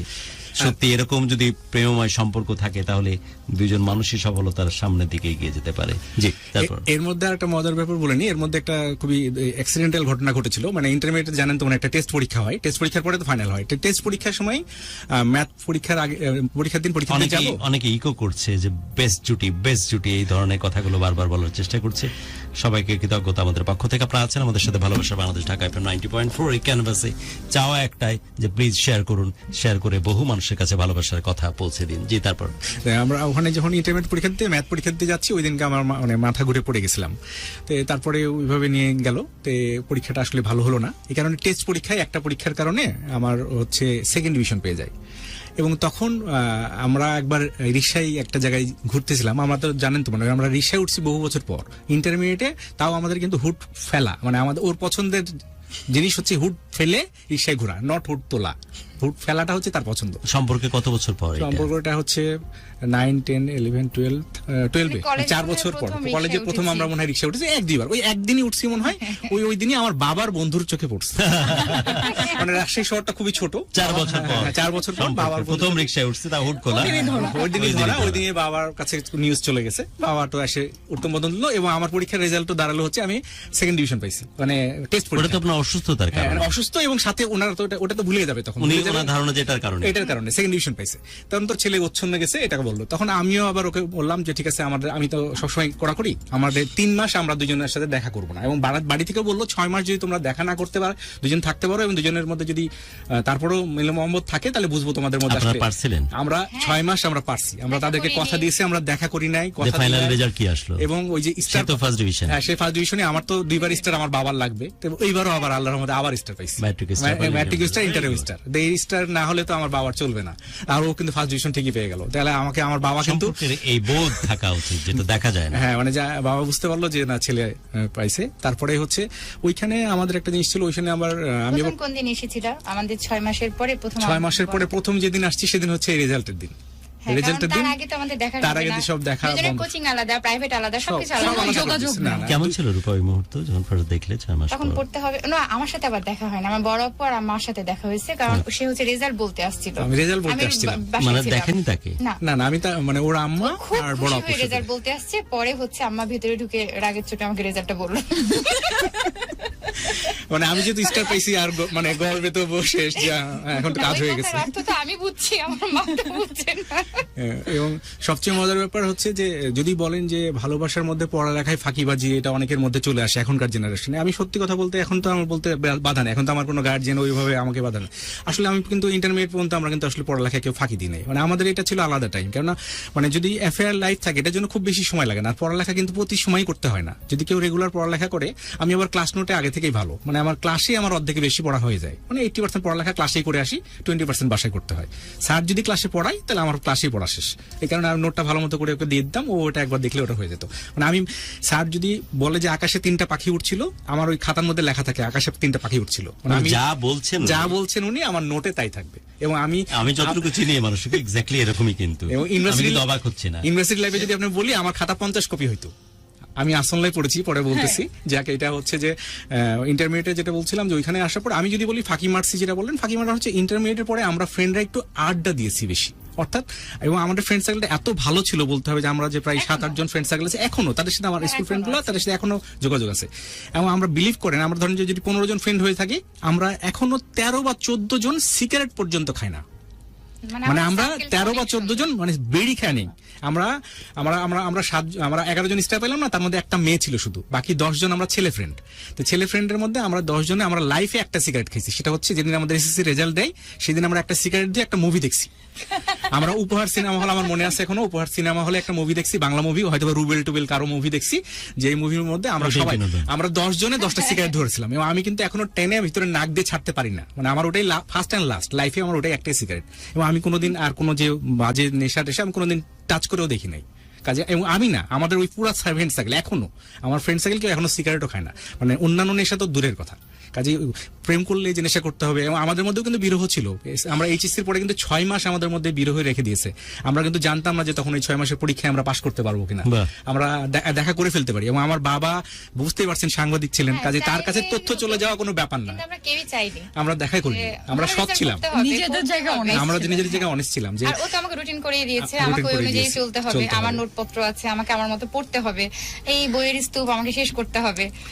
আর সবচেয়ে কষ্টকর যেটা হয়েছে যে আমরা যখন ইন্টারমিডিয়েটে যখন আমরা এই যে পাশ করার পরে যে আমরা ভর্তি হবো যখন, এটা কিন্তু সবচেয়ে আমাদের কিন্তু কোনো গাইডলাইন ওই সময় কিন্তু ছিল না। এখন কিন্তু আপনি বলতে পারছেন কে সিএসসি পড়বা, কেউ বিবিএ পড়বা, কেউ এমবিএ পড়বা। ওই সময় কিন্তু আমাদের গার্জিয়ানরাও আমাদেরকে বলতে পারেন নাই যে তুমি কোনটা পড়বা, গার্জিয়ানরাও কিন্তু বলতে পারেন নাই। যেমন আমার বাবার শখ ছিল হচ্ছে যে আমাকে, যেহেতু 2বার স্টার পেয়েছে, ওকে একটা সব ঢাকার মানে ও তো বরেন্দ্র কলেজ, এছাড়া একটা কলেজ ছিল শাহমুকদুম কলেজ, যারা হচ্ছে আর একটু কম নাম্বার হবে তাদেরকে শাহমুকদুমে ভর্তি করবে। আমার বাবা টার্গেট করছে স্টার পাইছে গেছে ওকে শাহমুকদমে ভর্তি করবো, কারণ কাকে শুনলে অবাক হবেন, বাবার টার্গেট শাহমুকদমের আমার ছেলেটা থাকবে ফার্স্ট, তাহলে সব টিচাররা ওদিকে নজর থাকবে, ও এখানে পড়বে, দিয়ে বিসিএস ক্যাডার হয়ে হিসেবে সে ম্যাজিস্ট্রেট হবে। এটা হচ্ছে আমার বাবার ফোকাস পাওয়ার জন্য সবচেয়ে কম উন্নত স্কুলে পাঠায় সে ফার্স্ট হয়ে ফোকাস হবে। আর আমার মা কি চাইলো, মা চাইলো ছেলেকে ডাক্তার বানাবে। আর আমি কি ছোটবেলা থেকে এই যে সারা জীবন পড়তে হবে এই কারণে আমি ডাক্তার হব না, আমি সারা জীবন পড়তে চাই না, আমি লাইফে এনজয় করতে চাই। পড়তে আমি আমি বুঝতে পারছেন ছোট থেকেই মানে বাউন্ডারির মধ্যে আমি একটু ত্যাক্ত, এই বাউন্ডারি কবে ভাঙবো। তো আসলে ইন্টারমিডিয়েটের পরে যখন আমাকে ওই আবার বাউন্ডারির মধ্যে চাচ্ছি ফিরোজ, আপনার মায়ের সাথে আপনার সম্পর্ক বড় বেশি অদ্ভুত। এবং আমার মায়ের সাথে যদি বলি মানে হয়তো মানে কন্টিনিউশন করতে পারবো না, তো অল্প করে একটু বলি। কারণ আমি হচ্ছে যে মায়ের প্রতি এতটা ইমোশনাল, আমার মা একদিকে গোটা দুনিয়া আর একদিকে। মানে আমার মনে আছে যে আমি যেহেতু পড়ালেখা একটু ভালো বুঝতে পারছেন, আমার মধ্যবিত্ত পরিবারে হয়তো দেখা যাচ্ছে আপনারা তো দুই বোন এক ভাই। দুই বোন এক ভাই, হয়তো কোনো কারণে সপ্তাহে 1 ডজন ডিম কিনা হয়েছে, হয়তো প্রতিদিন 4টা করে ডিম হলে তো বাসায় পরিবারে তো আমরা হচ্ছে 5 জন, তাহলে হয়তো ভাগ করে খাবে। এমনও রেকর্ড আছে পরীক্ষার সময় আমাকেই 4টা ডিম খাওয়াই দিয়েছে, বোনরা একটাও পায় নাই। কারণ পড়ালেখায় তুলনামূলকভাবে আমি একটু পড়ালেখায় একটু ভালো ছিলাম, এই কারণে আমাকে। এবং আমি যখন ঘুমাতাম, আপনারা এমন একজন মানুষের গল্প শুনছেন যে ফিরোজ এখন কথা বলছে, সে কিন্তু বাংলাদেশের পার্সপেক্টিভে, যেটা এখনকার ইয়াং জেনারেশন ছেলে বা মেয়ে হোক তাদের জন্য ড্রিমিং, যে আমরা যদি কোনো কর্পোরেট ওয়ার্ল্ডের একটা অংশ হতে পারতাম। আমি তাকে কিছুটা টুকটাক চিনি জানি, সেই কারণে বলতেছি যে বাংলাদেশের নাম করা থেকে নাম করা কোম্পানিগুলো স্পেশালি প্রথম থেকেই সে মিড লেভেল, এখন টপ লেভেল রিপ্রেজেন্ট করার মতো সুযোগ তার তৈরি হয়েছে। সো কর্পোরেট ওয়ার্ল্ডে সে পরীক্ষিত, সে সফল, এবং সবাই এক বাক্যে, কর্পোরেট ওয়ার্ল্ডে কিছু ফ্যান ফলোয়ার থাকে না, সো ফিরোজ কবিরের প্রচুর ফ্যান ফলোয়িং আছে। এবং আরেকটি কথাও নির্দ্বিধায় বলতেই হয় যে যখন মানুষ একটু উপরে যায় তখন নিচতলাতে দেখতে কেন কম দেখে আমি জানি না, চোখে মনে অস্পষ্ট থাকে, ছোট ছোট দেখে। তাই ফিরোজ যত উপরে গেছেন তত স্পষ্ট দেখেছেন এবং বহু মানুষের রিজিকের কারণ হয়েছেন। আল্লাহ রাব্বুল আলামিন উপরে তো থাকেনি, পৃথিবীতেও মানুষের রিজিকের কারণ হয়। ফিরোজ কবির তেমনই একজন পার্সোনালিটি, আমি যতটুকু জানি এবং চিনি। সেই কারণে বহু কোম্পানিতে তার হাত ধরে, অবশ্যই পোটেনশিয়াল এমপ্লয়ীদেরকে, এবং সে নিজেও চায় যে তার পোটেনশিয়ালিটার কারণে যেন যে কোম্পানি সে সার্ভ করতেছে সেই কোম্পানি যেন আরো বেশি গ্রো করে, সেই জায়গা থেকে সে চেষ্টা করেছে। So he is kind of person. So আমি যেমনটা বলছিল যে ছোটবেলা থেকে তার এই খুবই structured life leading, at the same time corporate ওয়ার্ল্ডের এই এক্সপোজারটা বহু বছর, অ্যাটলিস্ট 2 ডিকেডস আমি যতটুকু জানি, এই মানুষটি বাংলাদেশের লিডিং কোম্পানি যেগুলো এই জেনারেশনের জন্য এক্স্যাক্টলি তাই, সেই জায়গাগুলোতে মিড লেভেল এবং কিছু ক্ষেত্রে আপ লেভেলে সে রিপ্রেজেন্ট করতেছে। এবং আমার মনে হয় এই ছেলেগুলো, এই মানুষগুলো, এই পরিণত এক্সপিরিয়েন্সড মানুষগুলো, যাদের মধ্যে মানবিক মনতো আছে, এবং সেই সাথে আমি যতটুকু বিভিন্ন স্পেশালি 5-6 বছর একটা কর্পোরেটের কাছ থেকে দেখার সুযোগ হয়েছে, আমি লাভগুরু এতেশাম ক্যাটাগরিক্যালি বলছি যে সত্যি যদি বাংলাদেশে, তুই কি জানিস যে গ্রিস কেন দেউলিয়া হয়েছিল? পরে রিসার্চ করে পাওয়া গেছিল যে অযোগ্য মানুষগুলো বড় বড় জায়গাগুলোতে বসিয়ে দেওয়া হয়েছিল। সো বাংলাদেশ যদি সত্যি ঘুরে দাঁড়াতে চায়, প্রাইভেট সেক্টরের চাইতে বিকল্প জায়গা কোনো কিছুই নাই, এবং এই জায়গাটা তখনই ঘুরে দাঁড়াবে এবং বাংলাদেশ সত্যিকার অর্থেই গর্বের জায়গায় পৌঁছে যেতে সক্ষম। মানুষ বলতেছে যে বাংলাদেশ দেউলিয়া না হয়ে যায় শ্রীলঙ্কা, পাকিস্তান বা গ্রিসের মতো, বাট আমি বিশ্বাস করি না।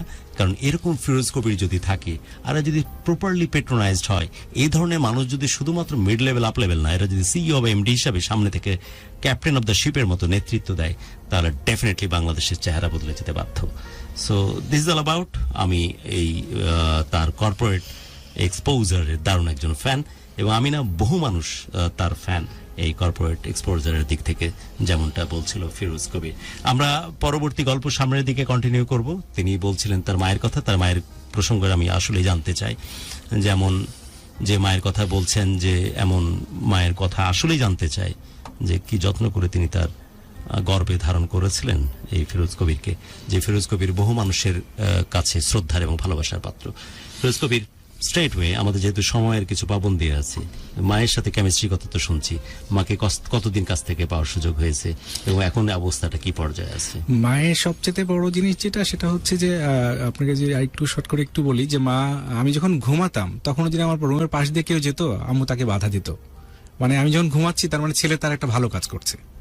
মানে এই মাকে ঘুমাতো না, আপনাকে পাহারা দিত? আমাকে পাহারা দিত, সত্যি তাই। মানে দেখা দুপুরবেলা যদি আমি ঘুমাই তাহলে মা, মানে ছেলে ঘুম থেকে উঠে তো পড়তে বসবে। এখন মায়ের সাথে কোন জিনিসগুলো আপনার এখন সবচেয়ে যেটা কষ্টকর হয়ে গেছে, যেটা আসলে আমরা ওই যে ইন্টারমিডিয়েটের পরেই আমার ইউনিভার্সিটিতে ভর্তি হই, তো ওইখানে এসেই আমার মা হচ্ছে, আমি চাকরি লাইফ লাইফে আমার যে ফার্স্ট জব, সেই ফার্স্ট জবের আসলে আমি চাকরি লাইফে 1 মাসও করতে পারি নাই, তারপরে আসলে আমার মাকে হারিয়ে ফেলেছি। মানে উনি হচ্ছে যে হঠাৎ করেই হাসতে হাসতেই হার্ট অ্যাটাকে মারা যায় আর কি, স্ট্রোক করে, যেটা বলে স্ট্রোক করে সাথে সাথেই উনি ওখানেই মারা গেছে। 2004-এর 21শে নভেম্বর উনি হারিয়ে গেছেন। এবং সবচেয়ে কষ্টকর যেটা, সেটা হচ্ছে যে আমরা দুজনই আসলে মাকে বেশি দিন পাই নাই। মানে আমার মা মারা যাওয়ার 6 মাসের মধ্যে আবার ওর মা মারা গেছে। আমাদের যে মায়ের পাশে থাকা, আমি তবে সবচেয়ে সৌভাগ্যবান ব্যাপার যেটা হচ্ছে যে আমার তো ইন্টারমিডিয়েট পর্যন্ত আপনারা শুনলেন, আমি অনার্সের পরে আসলে বিয়ে করে ফেলি। আমরা সেই বিয়েটাও আমরা বলবো হয়তোবা সুযোগ পেলে। তা আমাদের বিয়ের পরে ও 2 মাস মার সাথে ছিল, অর্থাৎ আমাদের বিয়ে হয় 24শে সেপ্টেম্বর 2004, আর আমার মা মারা গেছে 21শে নভেম্বর। তো এই পুরোটাই হচ্ছে মায়ের সাথে ও ছিল। আমি চলে আসছিলাম 7-8 দিন, বিয়ের 7-8 দিন পরে আমি ঢাকায় চলে আসছিলাম, যেহেতু চাকরি খুঁজছিলাম। আর মা আসলে আমি ঢাকায় 8 দিন জব করার পরে আমি অফিসে যাচ্ছি, এই সময় আমার মামা আমাকে বললো, আমি বের হয়ে গেছি অফিসে যাওয়ার জন্য, তখন মামা আমাকে ডাকতে, যে উনিও কান্নার কারণে গলা ভেঙে আসছে, ডাকতে পারেনি, শুধু মামিকে ইশারা করছে সুমনকে থামাও। আমি তখন সাথে সাথে থামলাম, যে কি হয়েছে। তখনও আমাকে বলা হয় নাই যে আসলে আম্মু নাই। আমাকে বলছে যে তুমি থামো, আমি হচ্ছে আমরা তোমার একটু অফিসে পরে যাও বাবা। অফিসের সময় হয়ে যাচ্ছে, দেরি হয়ে যাবে, না তুমি একটু অফিসে পরে যাও। তার একটু পরেই দেখি যে মামা অন্য রুমে ঘু ঘু করছে, কিন্তু মামি, ওরা বললো মামা কি হয়েছে, না কিছু না, আপা অসুস্থ। মানে আমার মামা হচ্ছে আমার মায়ের ছোট, উনি গার্মেন্টস মালিক, ওনার বাসায় ছিলাম আমি তখন উনি বললে যে তোমার আমরা একটা জায়গায় যাবো, আমাদেরকে তুমি যেও না, অফিসে যেতেও না, আজকে কাজ আছে। তারপরে দেখি যে উনি কোথায় কোথায় কথা বললো, মানে আসলে ফ্লাইটে কথা বলছে, বিমানে। তখন তো জানেন মনে হয় যে রাজশাহীতে মাত্র একটাই ফ্লাইট যেত। তো ওইখানে মামা ওখানে বললো যে আমি তখন বুঝতে পারছি যে আমার আম্মুর মনে হয় কিছু হয়েছে। আমি সাথে সাথে বলছি আমাকে ফোনটা আমার মাকে দাও, আমি মায়ের সাথে কথা বলবো। আম্মুর সাথে কথা বলবো, আমি ফোন দিয়েছি, এদিকে আব্বু ফোনটা ধরে আব্বু দেখি বলছে তুই চলে আয় বাবা, তুই চলে আয়। আমি বললাম যে চলে আসবো, আমার মাকে দাও, আমি আম্মুর সাথে কথা বললে আম্মু ঠিক হয়ে যাবে। মানে আমার ধারণা উনি অসুস্থ হয়ে গেছে, আমি কথা বললে আমার কণ্ঠ শুনলেই সে ঠিক হয়ে যাবে। কিন্তু আসলে ওখানে উনি আসলে নাই আমার এখানে বিমানে যাওয়ার জন্য। এবং দেখেন লাখ খারাপ হলে যা হয়, যে দেখি বিমানও লেট, 1-1.5 ঘন্টা লেট। তারপরে ওখানে আমাদের বিমান বাহিনীতে একজন ছিলেন, ওনার মাধ্যমে ওখানে তো আগে ঈশ্বরদী হয়ে রাজশাহী যেত বিমানটা। তো লেট হওয়ার পরে ওই ফ্লাইটটা একটু চেঞ্জ দেওয়ার রিকোয়েস্টে করা হয়েছিল, যেহেতু মারা গেছে। তো আগে রাজশাহী ফ্লাইটটা নামায় তারপরে ঈশ্বরদী গেছে ওই দিন। তো আমি ওইখানে যেয়ে দেখি যে আম্মু, মানে বাসায় ঢোকার সময় তো বুঝতে পারছি, আগে থেকে বুঝতে পারছি যে হয়তো বা নাই, কিন্তু আমার মধ্যে একটু আশা ছিল যে আম্মু হয়তো বা শেষ অবস্থায় আছে, আমাকে হয়তো ওইটা দেখতে ডাকছে। কিন্তু একেবারে যে নাই, এটা আমি আসলে বুঝতে পারি নাই। যাই তো হচ্ছে যে আমি আসলে বোবা হয়ে গেছিলাম। মানে অনেকে তো কাঁদতে পারে, আমি একদম পুরোপুরি বোবা হয়ে গেছিলাম। ওইখানে যাওয়ার পরে আম্মুর আসলে চেহারার দিকে তাকায়, আমি তো নিতে পারি নাই, আমি কারোর সাথে কথা বলি নাই। আমি ওই সময় আমি রাগ হচ্ছিল, মানে আমি তো একটা আছে, মানে আমি বাবার সাথে না, মানে আমার মনে হচ্ছিল সবাই দায়ী, আমার মা মারা গেল কেন, ওনাকে নিয়ে যাওয়া হয়নি কেন, এরকম ভাবে আমার মনে হচ্ছিল আমিও দায়ী, সবাই দায়ী। তো ওই জন্যে তারপরে গোসল করতে হবে, গোসল করলাম, তারপরে মাকে আসলে নিয়ে যাওয়া হবে খাটিয়াতে। তো আমি ছেলে বোনরা তো নিতে পারবে না, আমরা সবাই নিয়ে গেলাম। এবং সবচেয়ে বড় জিনিস হচ্ছে কবরস্থানে যখন মানে নামানো হচ্ছে, তাই আমি তো ছেলে, নামতে হবে, 3 জন নামলাম। তা আমি আসলে ওখান থেকে মানে উঠতে ইচ্ছা করছিল না, যে না আমি ওখানে যে উঠবো, এটা আসলে ওটা মানে বলার মতো না। আমার 2 বোনও কান্নাকাটি। ফিরোজ, আমরা শুনছিলাম আপনার সাথে আপনার মায়ের যে সম্পর্ক, সেটার কথা, এবং এটাও সত্য যে যেমন যত্ন করে, যেমন ভালোবাসা দিয়ে আপনাকে মানুষ করেছেন, আমার বিশ্বাস আল্লাহ রাব্বুল আলামিন তিনিও বলেছেন যে পরপার থেকে ডেফিনেটলি তিনি আপনাকে দেখছেন, এবং অবশ্যই তিনি গর্বিত হচ্ছেন যে ওনাদের ঔরসে এমন একজন সন্তান জন্ম দিয়েছেন, যে মানুষটি সবসময় বহু মানুষের ভালোবাসার কারণ। ফিরোজ কবির, we are really proud of you. এবং আমরা নারী দিবসের এই মহেন্দ্রক্ষণে আমরা একদিন ওভারডিউ করে এসেছি। আমরা এমন মাকে চাই বাংলাদেশের এবং বাঙালি জাতির রিপ্রেজেন্ট করানোর জন্য, যাতে করে তাদের ওরস জুড়ে এমন ফিরোজ কবির বাংলাদেশে আসুক, বাঙালি জাতিকে রিপ্রেজেন্ট করুক এবং সামনে থেকে এগিয়ে নিয়ে যায়। রূপা, এই একই এক্সপিরিয়েন্স আপনার সাথেও ছিল?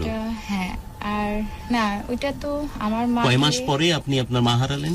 তার 7 মাস পরে। আমার শাশুড়িকে নিয়ে একটু বলি, জি, যেহেতু please, মানে please. just যে বেশিরভাগ ক্ষেত্রে বা যারা শুনছে বা যারা আছে যে মার ছেলে বা মা ভক্ত ছেলে এরকম ব্যাপারটা হয়। আর সবচেয়ে বড় কথা হচ্ছে যে এখন আপনি তো খুব আমি বেশি দিন পাননি না আপনার 2 মাস। বিয়ের? কিন্তু আমি এখনো বা আমি সবাইকে মানে আমি চিনি যে আমি বিশ্বাস করি যে আমি ভবিষ্যতে শাশুড়ি হিসেবে আমার শাশুড়ির মতো হব। বাহ, এবং আমি প্রত্যেকটা মানুষকে বলি আমার শাশুড়ির মতো মানুষ মানে হয় না। মানে আমার বিয়ের পরে আমার মার একটাই কথা ছিল যে আমি পর হয়ে গেছি, কারণ আমার শাশুড়ি। আর ওর তো একটা মানে মা তো মাই, এটা তো আলাদা একটা ব্যাপার। তবে আমার শাশুড়ি হচ্ছে অসাধারণ একটা মানুষ, যার সম্পর্কে আমি তো বৌমা, কিন্তু ওরা লাকি যে ওরা ওইরকম একটা মা পেয়েছে। আমার মা তো আমার কাছে সেরা হবে সেটা আলাদা, কিন্তু আমার শাশুড়ি মানুষ হিসাবে এটা চিন্তাও করা যায় না যে উনি মানে কত বড় মনের বা কত পরিচ্ছন্ন মনের একটা মানুষ। এটা আমি বৌমা হয়ে সারাটা জীবন চাই যে আমার ছেলের বউ, মানে আমি আর আমার শাশুড়ি যা কিছু চিন্তা করেছি, যা পারিনি, আমার ছেলের বউ নিয়ে আসলে আমি যেন আমার শাশুড়ির মতো শাশুড়ি হই, আমি খুব চাই। মানে টিপিক্যাল যে স্টোরিজ আছে পুরো ওয়ার্ল্ড না, জুড়ে, আমি খুবই সেই চাই জিনিসটা যে একটা আমি রিভার্স স্টোরি আমরা এরকম কাছ আমার থেকে একটা দেখলাম। শাশুড়ি, মানে আমি একটা এরকম শাশুড়ি হব, মানে এরকম মা না, মানে আমার মা তো ভালো কিন্তু মারা তো ভালোই হয়, কিন্তু অবশ্যই। এইরকম শাশুড়ি এটা কারোই হয় না হয়তোবা। আর আমার কাছে আমার বিশ্বাস যে আমার শাশুড়ি বেস্ট। আমি অনেকের সাথে যুদ্ধ করেছি এটা নিয়ে যে আমার শাশুড়ির মতো অসম্ভব। অনেকে বলে আমারটা ভালো বলে, আমাদের না, ওইটা তো হচ্ছে অনেক কিছুর মধ্যে, মানে ওই যে বললো যে কঠোর শাসন এই সেই সবকিছু মিলায়ে আমার মা দেখা যাচ্ছে অনেক কিছুর মধ্যে সে যেরকম, কিন্তু একটা মানুষকে সবকিছু বেড়াজালের মধ্যে রাখার পরে সে যদি একটা ভালো মানুষ হয়, আমার শাশুড়ি মানে অসাধারণ একটা মানুষ। বাহ, আমরা চিন্তাই করা যায়। ভালোবাসা বাংলাদেশ ঢাকা FM 90.4 এর এই ক্যানভাস থেকে সকলে একযোগে আল্লাহ রাব্বুল আলামিনের কাছে প্রার্থনা জানাচ্ছি, মাবুদ একজন মানুষকে যা যা দায়িত্বের মধ্যে দিয়ে তুমি যেতে বলো সব দায়িত্বগুলো প্রপারলি তিনি করেছেন।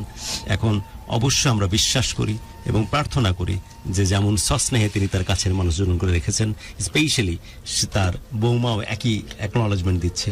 এবং যখন আমরা বাংলাদেশ তো বটে, গোটা ওয়ার্ল্ডের একটা ট্যাবু আছে যে কখনো শাশুড়ি বউ সম্পর্কটা কখনোই মধুর হতে পারে না, সেখানে আমরা একটা রিভার্স মেসেজ সেখান থেকে পেয়েছি। তা আল্লাহ রাব্বুল আলামিন তোমার কাছে প্রার্থনা যে তুমি তোমার মতো করে সেরকম স্নেহ এবং ভালোবাসায় এই মানুষটিকে রাখো যেমন ভালোবাসায় তিনি তার কাছের মানুষজনকে রেখেছেন। আমরা চলে যেতে চাই পরবর্তী প্রেক্ষিতে রূপা কাছে এবং অবশ্যই ফিরোজ কবির কাছে শুনছিলাম তাদের জীবনের কথা, কষ্ট দুঃখ, দুইজনের সবচাইতে কাছের মানুষ তাদের মাকে হারিয়েছেন 7 মাসের ব্যবধানে, ফাইনালি দুইজনকে ফিরে পেয়েছেন। দেন পরস্পরের কাছে ফিরে আসা, বৈবাহিক সম্পর্কে যাওয়া, কেমন হিসেবে পেলেন প্রেমিক এই পুরুষটিকে স্বামী হিসেবে, আর কেমনই বা দেখলেন গেছো মানুষটিকে স্ত্রী হিসেবে? দুজনের জন্য কষ্টকর।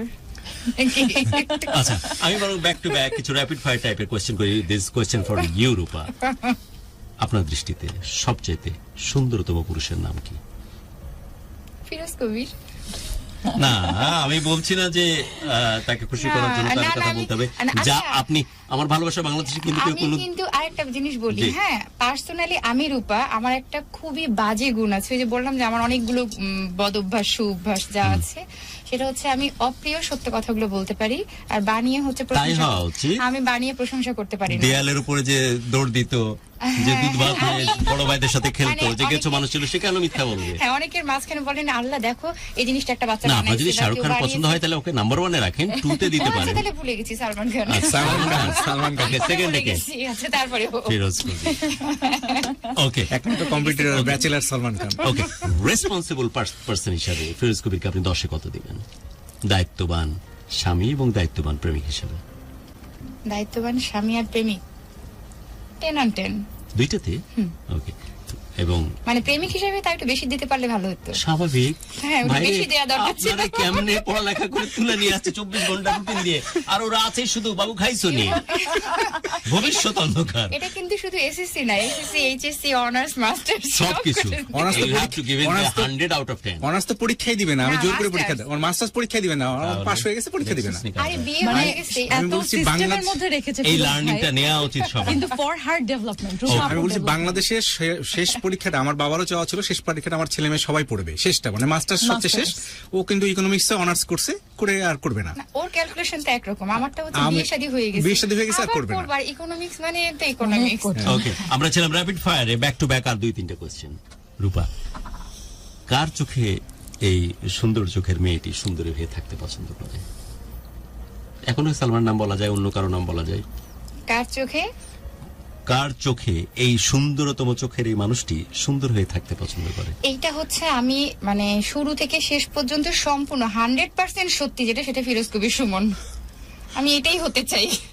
আমি কাজল দিলে ও আমাকে দিকে দেখলে আমি তো নাই, মানে ওইটুকুই আমার চাওয়া যে ও আমার দিকে দেখবে। মানে কতদিনের সম্পর্ক? ও বিয়ের পরে 18 বছর। বিয়ে থেকে, মানে প্রেম প্রেম প্রেম না, ওগুলো থেকে আর না বলি না, ক্লাস 9 18 থেকে, 95 থেকে যোগ করেন এখন, অর্থাৎ তাহলে প্রায় 28 আসলে বছর। ওইগুলো 28 বছর বাদিয়েছে। আচ্ছা, আমার একটা জিনিস জানবার ইচ্ছা, হ্যাঁ, র্যাপিড ফায়ারের মধ্যেই, বাট তারপরে জানবার ইচ্ছা যে আসলে কি ভালোবাসা পুরান হয়ে যায়? এখনো কি কাজল দিলে ওই রকমের তীব্রতা অনুভব হয় যে মানুষটা আমাকে দেখুক আর বলুক যে দারুণ দেখাচ্ছে, ঠিক ক্লাস 9-এর মতো? আসলে আমার পাগলামির জন্য কিনা আমি বলতে পারবো না, আমার পার্সোনাল ফিলিংস হচ্ছে ও যখন অফিস থেকে আসবে বা প্রতিদিন আমার এখনো? কাছে, হ্যাঁ আমার কাছে ভালো লাগে যে আমি শাড়ি পরলাম, আমাকে দেখে 100 জন, 1000 জন, লাখ জনও যদি বলে যে অনেক সুন্দর লাগছে আপু, আসে একটা ছবি তুলে, এই করি ওই করি, এটা নিয়ে মাথা ব্যথা নেই। আমি শাড়ি পরেছি কিনা, কি কালারের শাড়ি পরেছি, এটাও বলতে পারলে আমি খুশি। আমাকে প্রায় কুইজ কিন্তু ধরা বলে হয়, না। আমাকে কুইজ ধরা হয় যে ও হচ্ছে শাড়ির বা কোনো ড্রেস পরে আছে, আমি তো অন্য রুমে গেছি, তখন ছেলে বা মেয়েকে আচ্ছা, পাঠায় বলো। বলে যে আমি এইভাবে বলি, আচ্ছা বলো দেখি আজকে আমি মানে কি পরে আছি, কি এটা পরে কি আছি? বলো? মিলানো যে হ্যাঁ। খেয়াল করছে, হ্যাঁ, মানে এইটুকুই আমি আমার ভাল লাগে না। 28 বছর আগে ইচ্ছা ছিল, এখনো তাই। পাগলামি একটু সমস্যা আছে। Okay, Firoz Kabir, for you back to back কিছু র্যাপিড ফায়ার কোয়েশ্চেন। ক্লাস 9-এর মতো এখনো এই মেয়েটির অভিমান আপনাকে কেলোমেলো করে দেয়? এখনো করে দেয়, জানার ব্যাপার। এখনো করে দেয়, তবে একটু চেঞ্জ আসছে, যেটা সেটা হচ্ছে যে আগে ইমোশনাল হতো, মানে চোখ দিয়ে পানি সহজেই বের হয়ে যেত। মা মারা যাওয়ার পরে যে কান্নাটা কেঁদেছি, এরপরে কেন যেন মানে চোখের পানিটা খুব কিন্তু মানে পাথর মানুষ হয়ে হিসেবে গেছে। কেলোমেলো করে দেয়? মানুষ হিসেবে এখনো এলোমেলো করে দেয়, কেননা দুজনের মধ্যে ঝগড়াঝাটি বাকবিতঙ্গ চলবেই, কিন্তু আর একজনকে খুঁজে পেয়ে যে ওর মতো হবে, এটা তো কখনোই হবে না। ফিরোজ কবির, আরেকটা কোয়েশ্চেন। আপনি হয়তো জব নিয়ে অনেক ইনভলভ, কারণ আপনি তো অসম্ভব রকমের অসম্ভব ব্যস্ত রেসপন্সিবল, থাকি। না হলে এই ধরনের ক্যারিয়ার, ফ্লোরিশ ক্যারিয়ার হইতো না। এগুলো নিয়ে ইনভলভ, আপনি বন্ধু বান্ধব নিয়েও ইনভলভ হতে পারেন, আপনি হয়তো পার্সোনাল লাইফ কাটাচ্ছেন। এইসব কিছুর ভিড়ে এই মানুষটা যেন কোনো কারণে আপনার জ্ঞাত এবং অজ্ঞাত স্বরে কষ্ট না পেয়ে যায়, সেই পিছুটান কি এখনো কাজ করে ক্লাস 9-এর মতো? হ্যাঁ, এখনো কাজ করে, যেন একইভাবেই কাজ করে। ওখানে যদি ওকে কোশ্চেনটা আমাকে করেন নাই, কিন্তু আমি নিজে থেকে বলে দিই, যদি কোশ্চেন করতেন যে ও তো নারী, আজকে নারী দিবসের জন্য আমরা আসছি, যদি নারী হিসেবে ওর তো অনেকগুলো রূপ, যেমন যে কারো মেয়ে, কারো বৌমা, কারো মা এবং কারো বউ। জিজ্ঞেস করেন, আজকে তা আমি যদি আপনাদের তো বায়োগ্রাফি মা হিসেবে যদি বলি, হ্যাঁ মানে মা, ওকে যদি আমার বাচ্চাদের মা হিসেবে আমি বলি, এই প্রসঙ্গে আসলে যাইনি, এই জন্য কোশ্চেনে যাইনি। আপনারা তো এখনো, আমরা কিন্তু বাসর ঘরে আছি। আচ্ছা বাসর ঘরে থাকি, বাসর ঘরে যদি থাকি, তাহলে প্রেমিকা হিসেবে যদি বলি, প্রেমিকা হিসেবে 10/10।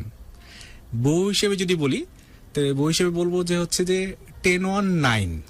কেন এক কম দিলাম বলি, এটা হচ্ছে গিয়া একটু অতিমাত্রায় ভালোবাসা থাকলে যেটা হয়, আমরা যেহেতু ইয়ারমেট পজিটিভ, এটা হচ্ছে অতিমাত্রায়। হ্যাঁ, এবং দোষ নাই ভাই, জামাই সুন্দর বলে এমনই না, হয়। মানে কারণ আছে, আমি বলি কারণ হচ্ছে যখন বললাম যদি যে ওর বাসার পাশে যে দেখা করতে হতো, পাশের কোচিং এ, যে কোচিং এ আমরা পড়ালেখা করেছি, এরা যদি চুকচুক করে তোমার দিকে ভাই, তাহলে বেচারির এটা কোনো দোষ না, আমি 10-এ 10 চেয়ে নিলাম। ওই কোচিং এ আমি টিচার হয়েছি, মানে যে কোচিং এ আমি ক্লাস একদিকে পড়াতাম পড়ালেখায় ভালো, ওই স্কুলেরই ওই কোচিং এরই টিচার, এবং look wise he is so good, তো স্বাভাবিকভাবে মেয়েরা অ্যাডমিশন দিচ্ছে। তো Coaching এ- coaching এ- অবস্থা কি হয়? কোচিং এ এক মেয়েরা মাস ওকে কমাবে ওই জন্য।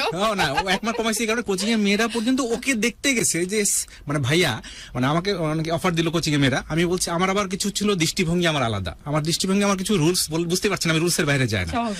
মানে ও তো আমার স্টুডেন্ট, ও যদি ঐশ্বরিয়া রায় হয় আমার স্টুডেন্ট, ওর দিকে আমি তাকাবো না, এটা হচ্ছে আমার সাইকোলজি। সে যদি ঐশ্বরিয়া রায় হলেও কোনো সমস্যা নেই, সে আমার স্টুডেন্ট, মানে আমার স্টুডেন্ট, অন্য কিছু না। স্টুডেন্ট ধরেন অফার দিয়ে বসলো, এটা তো এখনকার ছেলে মেয়েরা এগুলো তো রেগুলার করে, কিন্তু এটা ধরেন অফার দিয়ে বসলো ধরলো না। যখন আমি রাজি হই নাই তখন ওকে দেখতে চলে গেছে ওর বাসায়, তাহলে কেন ওটা ওকে দেখতে গেছে যে আপনি সেই মেয়ে, তার জন্য উনি রাজি হয় না, মানে ওকে থ্রেট দিতে গেছে যে তো এই হলো গিয়ে আমাদের ওই জন্য নয় দিয়েছে। ভালোবাসা দুর্লভ, এই কথাটা সিরাজি হ্যাঁ। বারবার করে টেক্সট করে আর জানাচ্ছে। বৌমা হিসেবে যদি বলি, বৌমা হিসেবেও আমার মা ওকে অল্প সময় 2 মাস মনে হলো যে 2 মাস পেয়েছে বিয়ের পরে, কিন্তু আমরা তো আমাদের রিলেশন তো অনেক দিনের, আমাদের বাসায় কিন্তু আমি না থাকলে ওর বাসায়, আমাদের বাসায় পারমিশন ছিল, মানে আমি নাই তাহলে ও যেতে পারবে, এবং ও টার্গেট করে ওখানে ওই সময় যেত, আমি হয়তো নানি বাড়ি গেছি বা কোথাও গেছি, ও না, হয়তো তুমি আসলে ও আমি আসলে আমি যে আসলে 4 মানে বছর যখন পড়েছি, ঢাকায় পড়তো আমি তখন বেসিক্যালি আমি- কম্পিউটার সায়েন্স ইঞ্জিনিয়ারিং এ পড়েছি সিএসসি তে আসনলা থেকে। এই আসনলাতে যখন আমি পড়েছি 4 বছর, এই 4 বছরে কিন্তু ও আমার মাকে সময় দিয়েছে, মাঝে মাঝে যেত, মানে আমার যেটা মাকে সময় দেওয়ার কথা ও দিত। আর আমার মায়ের কাছে ছিল যে আমার ছেলে যেহেতু ওকে পছন্দ করেছে তাহলে এটা অবশ্যই ভালো, এই কারণে সে হচ্ছে তার জান প্রাণ দিয়ে ছেলেকে যা দিত তাকে দিয়েছে। দেখেন বোঝেন কোন কারণে সে এখনো যুদ্ধ করে তার মতো শাশুড়ি 2 মাস পেয়ে মাত্র, শাশুড়ি ল্যাব পেয়েছে কিন্তু 2 মাস, এটা চাইলে হতে পারবে না কেউ। তাহলে হতে পারবে না। ওকে শর্টকাট রান্না, শর্টকাট চা বানানো, শর্টকাট কি আমার মা সব শিখাই আমাকে গেছে। একটু আগে বলছিলেন যে 3 দিনের রান্নার কোর্স। হ্যাঁ হ্যাঁ হ্যাঁ, শর্টকাট আমার শর্টকাট শাশুড়ি হচ্ছে, তুমি এতক্ষণ চুলার মধ্যে ওখানে বসে থাকা যাবে না। তুমি একসাথে 3টা তরকারি দাও, ওই একটা একটা করে তুলে দিবা, তুলে দিলেই হয়ে যাবে, বের হয়ে আসো। সব শর্টকাট ওকে শিখাই গিয়েছে। গায়ে কালার জন্য গায়ে চালানোর জন্য নষ্ট। না, ইভেন আমার 2 ননদকে যখন তুলে খাওয়ালো, দেখা যাচ্ছে কোনো একটা দিন আমার 2 ননদকে আমার শাশুড়ি তুলে খাওয়াইছে, বা তারা বলেছে মা খাবো না, তখন হচ্ছে খাওয়াই দিয়ে আসছে আমি আমার রুমে, আমার শাশুড়ি কিন্তু ভাতের প্লেটটা নিয়ে আমার রুমে যে আমাকে খাওয়াই দিয়ে আসছে, কারণ হচ্ছে যেহেতু আমার ননদদের খাওয়াই দিয়েছে, আমি তখন আর জানি না, পরে বের হওয়ার পর শুনলাম শারমিন নাসরিন হচ্ছে নিজের হাতে খায়নি, মা খাওয়াই দিয়েছে। ওই এরকম অনেক কিছু আছে আমার শাশুড়ি, ওই আমার শাশুড়ি ওই টুইনের কথা যদি বলি, টুইনের মধ্যে একটা হচ্ছে ওর মতো আচরণ, একটা আমার মতো, মানে একটা দুষ্টু শিরোমণি আর একটা হচ্ছে আমার মতো শান্ত শিষ্ট। কত 3 বছর বা 4 বছর? 3.5 বছরের ওরা ছোট। হ্যাঁ, আমরা শুনছিলাম ফিরোজ কবির এবং তার ভালোবাসার মানুষ রূপার জীবনের কথা, তাদের ছোটবেলা থেকে তাদের বেড়ে ওঠা, দুজনে পরস্পরের পাশে থেকে পরিপূরকভাবে হাত ধরাধরি করে নিজেকে পরিপূর্ণ করে তোলা, ফাইনালি বৈবাহিক জীবনে যাওয়া। বৈবাহিক জীবন মানেই তো তাদের ঔরসে জন্ম নেবে সন্তান, সন্তানের পরেই তাদের জীবনটা কি রং নিয়ে আসলো সেই জিনিসগুলো আমরা জানবো। তার আগে কয়েকটা টেক্সট নেব। বাই দিস টাইম আরেকবার রিকোয়েস্ট করছি যে প্লিজ শেয়ার করুন as much as you can, কারণ আমি একদম দাবির সাথেই বলতেছি আজকে অনেক বেশি শেয়ার আপনাদের কাছ থেকে আমরা আশা করছি। মাহদি হাসান বলেছে অসম্ভব সুন্দর ভালোবাসা, অল দ্য বেস্ট আপনাদের দুজনকে। আচ্ছা, আমাদের সঙ্গে খালেদ আছে। খালেদ পড়ালেখার জন্য আসলে আমাদের শো শুনতে পারছে না, এটা একটা দুঃখের বিষয়। সো খালেদা আমাদেরকে এটা বললো। রিয়াদ আছে জয়েন করে, বাট আপনাকে বলতে চাচ্ছি আপনি কিন্তু অবশ্যই ফেসবুক লাইভটা শেয়ার করবেন, এবং আপনার যদি এরকম কোনো দুষ্টু মিষ্টি ভালোবাসার গল্প থেকে থাকে, যে কোনো ধরনের ভালোবাসার গল্প, আপনি বিনা দ্বিধায় আমাদেরকে পাঠিয়ে দিবেন ঢাকা এফএম এর এই ফেসবুকে আপনি ইনবক্স করতে পারেন আপনার ভালোবাসার গল্পটি ছোট্ট করে লিখে অথবা ভয়েস রেকর্ড করে, মানে সামারাইজ করে লিখে অথবা ভয়েস রেকর্ড করে ইনবক্স করতে পারেন, কিংবা চাইলে আমাদেরকে হোয়াটসঅ্যাপ করতে পারেন 01841904904। ভালোবাসার বাংলাদেশের এই হোয়াটসঅ্যাপ নাম্বারটা, মানে ঢাকা এফএম এর এই হোয়াটসঅ্যাপ নাম্বারটাতে আপনার ভালোবাসার গল্পটি ছোট্ট করে লিখে অথবা ভয়েস রেকর্ড করে পাঠিয়ে দিবেন। রিয়াজি আছে জয়েন করে, তো সাউদ আছে জয়েন করে আমাদের সঙ্গে, শফিক আছে জয়েন করে, মোহাম্মদ হাসান আছে জয়েন করে, দেন আমাদের সঙ্গে নাইম আছে। ভালোবাসা দিবেন গুরু, অনেক বেশি ভালো লাগছে, আমরা রাজশাহীর লোকাল, আপনাকে রাজশাহী থেকে শুনছি। এক্স্যাক্টলি তাই। আরো ভালো লাগবে। এবং সেই সাথে আমরা একটু জানতে চাইবো ফিরোজ কবির কাছ থেকে যে পরবর্তী বৈবাহিক সম্পর্কের পরবর্তী জীবনটা কেমন অনুভব করছে। আমরা আসলে পাশ করার পরেই হচ্ছে যে আমরা বিয়েটা করি। আমার হচ্ছে আমি আসনলাতে ফাইনাল দিলাম যখন, তখন আগস্ট মাসে ফাইনাল দিয়ে আমি চলে গেলাম। রেজাল্ট হতে একটু দেরি লাগে, জানেন আপনারা, রেজাল্ট হতে সময় লাগে। ফাইনাল দিয়ে চলে গেলাম 2004-এর। ফাইনাল পরীক্ষা দিয়েই কিন্তু চলে গেলাম। এবং আমাদের ওখানে আমরা অ্যাফেয়ার তো অনেকে তো সবার মধ্যেই মাথার মধ্যে আসে, যেহেতু ওর অনেকগুলো বিয়ে আসতেছে, মেজর, ডাক্তার, একদম বিয়ের বয়স তো। হ্যাঁ বিয়ের বয়স, এবং যেহেতু রাজশাহীতে তো inter honours first year second ইয়ারে মেয়েদেরকে বিয়ে দিয়ে দেয়, তখন থেকে একটা প্রেশার চলে এসেছিল। তুমি এবং ছিল, ওই সময় সব জায়গাতেই বুঝতেই পারছেন যে লম্বা এবং চোখের কারণে হলেও দেখতে সুন্দর বলেও হচ্ছে অনেকগুলো অফার ছিল। ওরূপা কিন্তু হ্যাঁ Sir, হ্যাঁ হাইট অনেক বেশি, যেই মানে ধরেন ডাক্তার, ইঞ্জিনিয়ার, মেজর এগুলো তো ছিল, রাজশাহী ইউনিভার্সিটির টিচার, এগুলো তো মানে অহরহ এগুলো নিয়ে খুবই ডিস্টার্ব শুরু হয়ে গেল যে ওর বিয়ে দিবে। এবং ফাইনালি তো বিয়ে হলো, যেহেতু আমরা হ্যাঁ। বৈবাহিক ব্যাপারটা চলে আসছি, হ্যাঁ। খাওয়া দাওয়ার ব্যাপারও চলে গেছে, কারণ শাশুড়ি খাইয়ে দিয়েছে, শাশুড়ি খাইয়ে দিয়েছে, হ্যাঁ। সো ব্যাক আর যাবো না। দেন ফাইনালি আপনার বিয়ে হওয়ার পরে আমি তো আমরা তো সংসার করা শুরু করলাম, তখন আচ্ছা, আমাদের কত ফার্স্ট বছর আপনার জব সংসার জীবন? আমাদের আজকে সংসার জীবনের 18 বছর। 18 বছর। তো আমাদের বিয়ের 4 বছরের মাথায় আল্লাহর রহমতে আর্লি আমাদের এজে বিয়ে, কিন্তু হ্যাঁ। এখন কিন্তু একদম একেবারে early। কম বয়স। আমরা 40 জাস্ট ক্রস করেছি, জাস্ট 40 আমাদের Okay, then হয়েছে। আপনাদের বাচ্চা-কাচ্চা? আমাদের বাচ্চা হচ্ছে যে আমরা বিয়ের 4 বছর পরে আমাদের দুইজনেরই যে বুঝতে পেরেছেন আমাদের কি হারায় গেছে, দুইজনেরই কিন্তু মা মা। নাই। তা আল্লাহরও একটা ক্যারিশমা, যেদের যা নাই তা অভাব এদেরকে পূরণ করে দিয়ে, এরা তো মনের দিক থেকে আমার কাছে কখনো 7 মাস আগে পিছে দুইজনে মারা হ্যাঁ যায়। দুইজনে 7 মাস আগে, একজন নভেম্বরে মারা গেল, আর একজন হচ্ছে মে মাসে মারা গেছে। দিয়ে এমনকি দেখেন যে মে মাসে শাশুড়ি মারা গেছে 8 তারিখে, তা আমার মেয়েটার জন্ম হয়েছে 6 মে। মানে ওই মে মাসে শাশুড়ি মারা গেছে যে মাসে, ওই সময় যেন শোকের সময় আমরা আরেকটা জিনিস যেন ভালো একটা খবর দিয়ে দেয় আমাদের পরবর্তী বছরেই, মানে আমাদের 4 বছর পর সময় যখন আমার মেয়ে জন্মায়, মেয়ে জন্ম নেয়। এবং আমি তখন হচ্ছে টেলিকমিউনিকেশনে, আমি নামটা না বলি, আমি টেলিকমিউনিকেশনে জব করি তখন। আমি টেলিকমিউনিকেশনে 9 বছর ছিলাম, এবং ওইখানে আল্লাহর রহমতে 9 বছরে 8 বার ন্যাশনাল অ্যাওয়ার্ড পেয়েছি। ন্যাশনালি ন্যাশনাল অ্যাওয়ার্ড ছিল। বাংলাদেশ শুধু না, গোটা ওয়ার্ল্ডের সেরা 8টা কোম্পানির একটা কোম্পানি। বুঝাতে পারছি না, পারেনি, চোখটা একটু বড় হওয়া উচিত ছিল। গোটা পৃথিবীর মধ্যে সেরা 8টা কোম্পানির একটা কোম্পানি, লার্জেস্ট, এবং বাংলাদেশের নাম্বার 1 সেই কোম্পানিতে, সেই কোম্পানির সে কথা। আমি 9 বছর কাটাই, 8 বছর ন্যাশনাল অ্যাওয়ার্ড পেয়েছি। টেলিকমিউনিকেশনে তো নাম্বার 1 বটে। দিয়ে ওইখানে জব শেষ করার পরে আমি ওইখানে থাকতে থাকতে মেয়ে, আমি যখন পার্মানেন্ট হলাম ওখানে, তারপরে আমাদের যেহেতু টাকা লাগবে, আল্লাহ আমাদের ওই সময় আমাকে পার্মানেন্ট করে দিল, আমার মেয়ের জন্ম হলো। মানে যেই রিজিকটা দরকার আল্লাহ আমাদের দিয়ে দিয়েছে। আগে আমি আসলে 5,500 টাকা বেতন নিয়ে চাকরি শুরু করেছি, 5,500 টাকা আমাকে আইএসপিতে জব করতাম। তারপরে গ্রামীণ ফোনে চলে যাওয়ার পর 5,500 টাকা মোবাইল বিল দিতাম, মানে আমরা যখন টেলিকমিউনিকেশনে চলে গেলাম। তারপরে হচ্ছে দেখো ওইখানে কাজ করার পরে, ওখানে 9 বছর কাজ করার পরে আমার মেয়ে তো হলো, মেয়ে যখন ওর বয়স মনে হয় 8, 9, 10, 11, 3 বছর বয়স, তখন আমাদের মানে 3 বছরের গ্যাপে আমাদের আল্লাহর রহমতে একটা ছেলে সন্তান হয়। আল্লাহ একটা ছেলে দেয়। তখনও আমি ওই সেই টেলিকমিউনিকেশনে আছি 2011-তে। ছেলে আমার ছেলে যদি বলি, এখন আমার ক্লাস 6-এ পড়ে, এবং মতিঝিল আইডিয়াল স্কুলে পড়ে ইংলিশ ভার্সনে। আর মেয়ে পড়ে ক্লাস 9-এ ভিকারুন্নেসা নূন স্কুলে ইংলিশ ভার্সনে। মেয়ের নাম হচ্ছে অহনা কবির অধরা, আমার নাম যেহেতু ফিরোজ কবির, এখানে নামটা ওরাই রাখছে, ও এবং আমার বাবা। আমার ওই ছেলে মেয়ে দুজনের নাম রাখছে মা, মানে এবং তার দাদা, যেহেতু আমার মা বেঁচে নাই।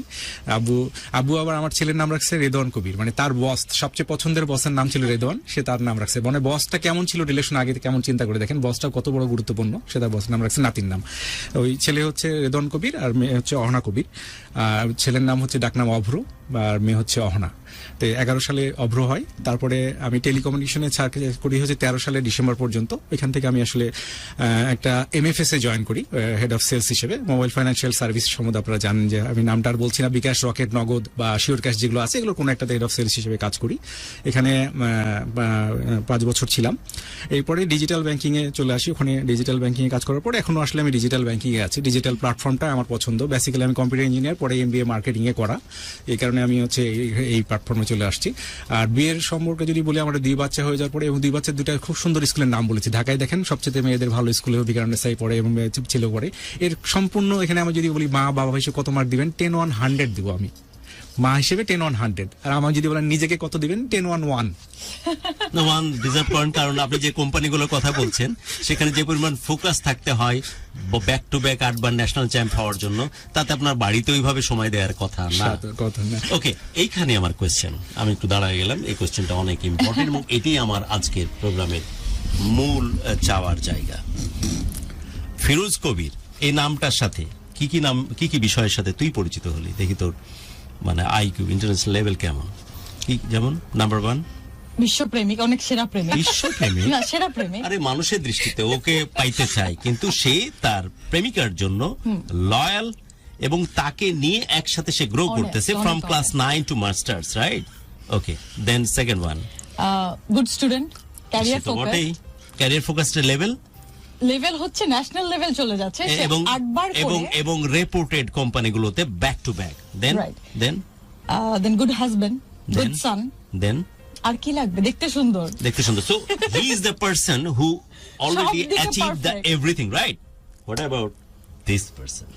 এখানে আমার কোয়েশ্চেন, এই ট্যাবুটা ভাঙা অনেক বেশি জরুরি বাংলাদেশের পার্সপেক্টিভে। বাংলাদেশের পার্সপেক্টিভে এই ট্যাবুটা ভাঙা অনেক বেশি জরুরি। আমরা অলরেডি স্টোরি শুনেছি, ফিরোজ কবির, রূপা এবং তাদের ঔরসে জন্ম নেয়া সন্তান, তাদের বাবা মা, তাদের পরিসর, পরিবার, তাদের বেড়ে ওঠা, এভরিথিং। এটি কি এন্ড আপ হওয়া উচিত? তাহলে তো এই গল্পের সাথে অন্যান্য গল্পগুলোর কোনো আমি পার্থক্য খুঁজে পাই না। আমি চাই যে ফিরোজ কবিরের সম্বন্ধে বলতে গিয়ে অঙ্গন যদি এই শর্ট নোটিসে যে কথাগুলো শুনলো সে কথাগুলো ক্যাটেগরিক্যালি ব্যাখ্যা দিতে পারে, যে একটা মানুষ তার প্রত্যেকটা পার্সপেক্টিভ পূরণ করেছে এবং আল্লাহ রাব্বুল আলামিন এমনভাবে তাকে ব্লেসড করেছে যে সমস্ত জায়গা থেকে, ব্যক্তি মানুষের জায়গা থেকে সে নিজেকে সফল হিসেবে দাবি করতেই পারে এবং আমাদের দৃষ্টিতেও সে সফল। হোয়াট অ্যাবাউট রূপা? সেও অনেক বেশি সিরিয়াস তার প্রেমের ব্যাপারে, সেও অনেক বেশি ডেডিকেটেড, যেমনটা ফিরোজ কবির বলছিল যে 10-এর মধ্যে আমি 100 দিব বাচ্চাদেরকে মানুষ করার ব্যাপারে, যে কারণে আমাদের ঢাকা শহরের সবচেয়ে স্বনামধন্য প্রতিষ্ঠানগুলোতে তার বাচ্চারা পড়তেছে। একটা অ্যাড করতে পারি সাথে? জি প্লিজ। সেটা হচ্ছে, একটা তথ্য দেওয়া হয় নাই, আমার তো নিজেরগুলো শুধু বললাম। ও কিন্তু বিসিএস এ প্রিলিতে টিকা একজন স্টুডেন্ট। ওকে, বিসিএস এ কিন্তু প্রিলিতে টিকে শুধু বাচ্চার জন্য। বাচ্চা তখন আমার ছেলে কিন্তু 8 মাসের পেটে, এই কারণে রিটেনটা ঠিক মতো দিতে পারলো না। দিলেই কিন্তু সে হয়ে যায়, কারণ আমার শ্বশুর কিন্তু মুক্তিযোদ্ধা সার্টিফিকেট কিন্তু কোটা, মানে পাস মার্ক পেলেই কিন্তু মেয়েদের, এবং সে আবার খেলোয়াড় কোটা, So সাংস্কৃতিক there is a quota, probability, মানে strong probability সে যে স্যাক্রিফাইস করে সে বিশেষ ক্যাডার হতো। বিশেষ ক্যাডার হতো। আমার এইখানেই কোয়েশ্চেন, নারী দিবস গত কালকে অলরেডি আমরা গত হয়েছে, বাট পুরো বছর জুড়ে আমি আসলে এই যে টিপিক্যাল উইমেন এম্পাওয়ারমেন্টে যে কথা বলা হয় সেটার সাথে আমার অসম্ভব রকমের সাংঘর্ষিক মানসিকতা কাজ করে। আমি অনেক বেশি আমি অনেক বেশি আনসেন্সার্ড, যে কারণে আমি এই কথাগুলো স্ট্রেইট ওয়েতে বলতে চাই এবং এই ট্যাবুটাকে ভাঙতে চাই যে রূপা এই যে স্যাক্রিফাইসটা করলো, তার বাচ্চা যেন প্রপারলি পৃথিবীতে ভূমিষ্ঠ হয় এবং তার বাচ্চার পারবরিশে যেন কোনো কমতি না হয়, তার জন্য বিসিএস ক্যাডার একটা ড্রিমিং জব, সেখান থেকে নিজেকে গুটিয়ে নেওয়া। অ্যাট দ্য সেম টাইম ও একজন ভালো বউ, ভালো একজন বৌমা, ভালো একজন মা, যেমনটা ফিরোজ কবির তার হাজবেন্ড হিসাবেই বলতেছে, সব দিকে 10 on 10। হোয়াট অ্যাবাউট সে? এই যে গেছো মেয়েটি যে ক্লাস 9 পর্যন্ত ফিরোজ কবিরের সাথে সাক্ষাৎ হওয়ার আগ মুহূর্তকাল পর্যন্ত ছিল, সে মানুষটি কি মরে গেছে বলে তোর ধারণা? বা আপনারা যারা দেখছেন সে মানুষটি কি মরে গেছে? না, কিন্তু তার ভেতরে, তার মজ্জাতে, অস্থিতে, রক্ত ধমনীতে সে মানুষটা প্রতি মুহূর্তে প্রবাহমান। তাহলে সে মানুষটা বাঁচবে না? তার স্বপ্ন পাখা মেলবে না? সে মানুষটি আবার ওই গেছো মানুষটির মতো, আমি যে বলছিলাম বারবার যে প্লাস্টিকের ফুল না, এটা কোনো জংলা পাহাড়ি ফুল, সে মানুষটি আবার আকাশে ডানা মেলে উড়বে না? নাকি বাংলাদেশ এরকমই থাকবে বছরের পর বছর, জন্মের পর জন্ম, যে তোরা শুধু স্যাক্রিফাইস করবি? নারী মানেই স্যাক্রিফাইসের জাত, যার কোনো ব্যক্তিগত স্বপ্ন থাকতে নাই, যে স্বপ্নগুলো ডানা মেলতে নাই। এখানে আমার কোয়েশ্চেন, এই জায়গাতে ফিরোজ কবির কতটুকু সাপোর্ট করেছে এবং তাদের ঔরসে জন্ম নেওয়া সন্তান তারাও কিছুটা বড় হয়েছে, তারা কিভাবে সাপোর্ট করতেছে, এই স্টোরি আমি শুনতে চাই। এবং সেটিই হবে আমাদের, আমরা যে বারবার উমেন্স ডে কথা বলছি, তার সত্যিকারের মেসেজ এবং সত্যিকারের এসেন্স। কারণ আমরা শুধুই কোনো নারীকে সার্থক মা, সার্থক বৌমা, সার্থক মেয়ে হিসেবে দেখতে চাই না।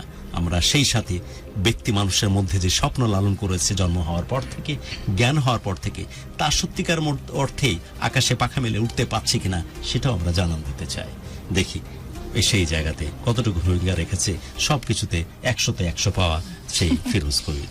জি রূপা, কোন রকমের ই ছাড়া, মানে হাজবেন্ডকে বাঁচানো ছাড়া কথাগুলো বলতে হবে।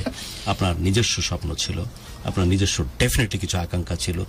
যখন আপনি ক্লাস 9-এর আগ মুহূর্তকাল পর্যন্ত যে রূপা ছিলেন, সেই রূপা যখন আকাশে পাখা মেলে ঘুরবে, সেই জায়গাতে কি কি ধারণা, কি কি স্বপ্ন আপনি দেখতেন, সেই স্বপ্নগুলো আপনার পূরণ হয়েছে কিনা, অ্যাপার্ট ফ্রম একজন বউ, একজন বৌমা, একজন মা হিসেবে এই নারী সত্তা পরিপূর্ণতা পেয়েছে সেটা তো আমরা জানি। এর বাইরে গিয়ে ব্যক্তির উপর কি অবস্থা?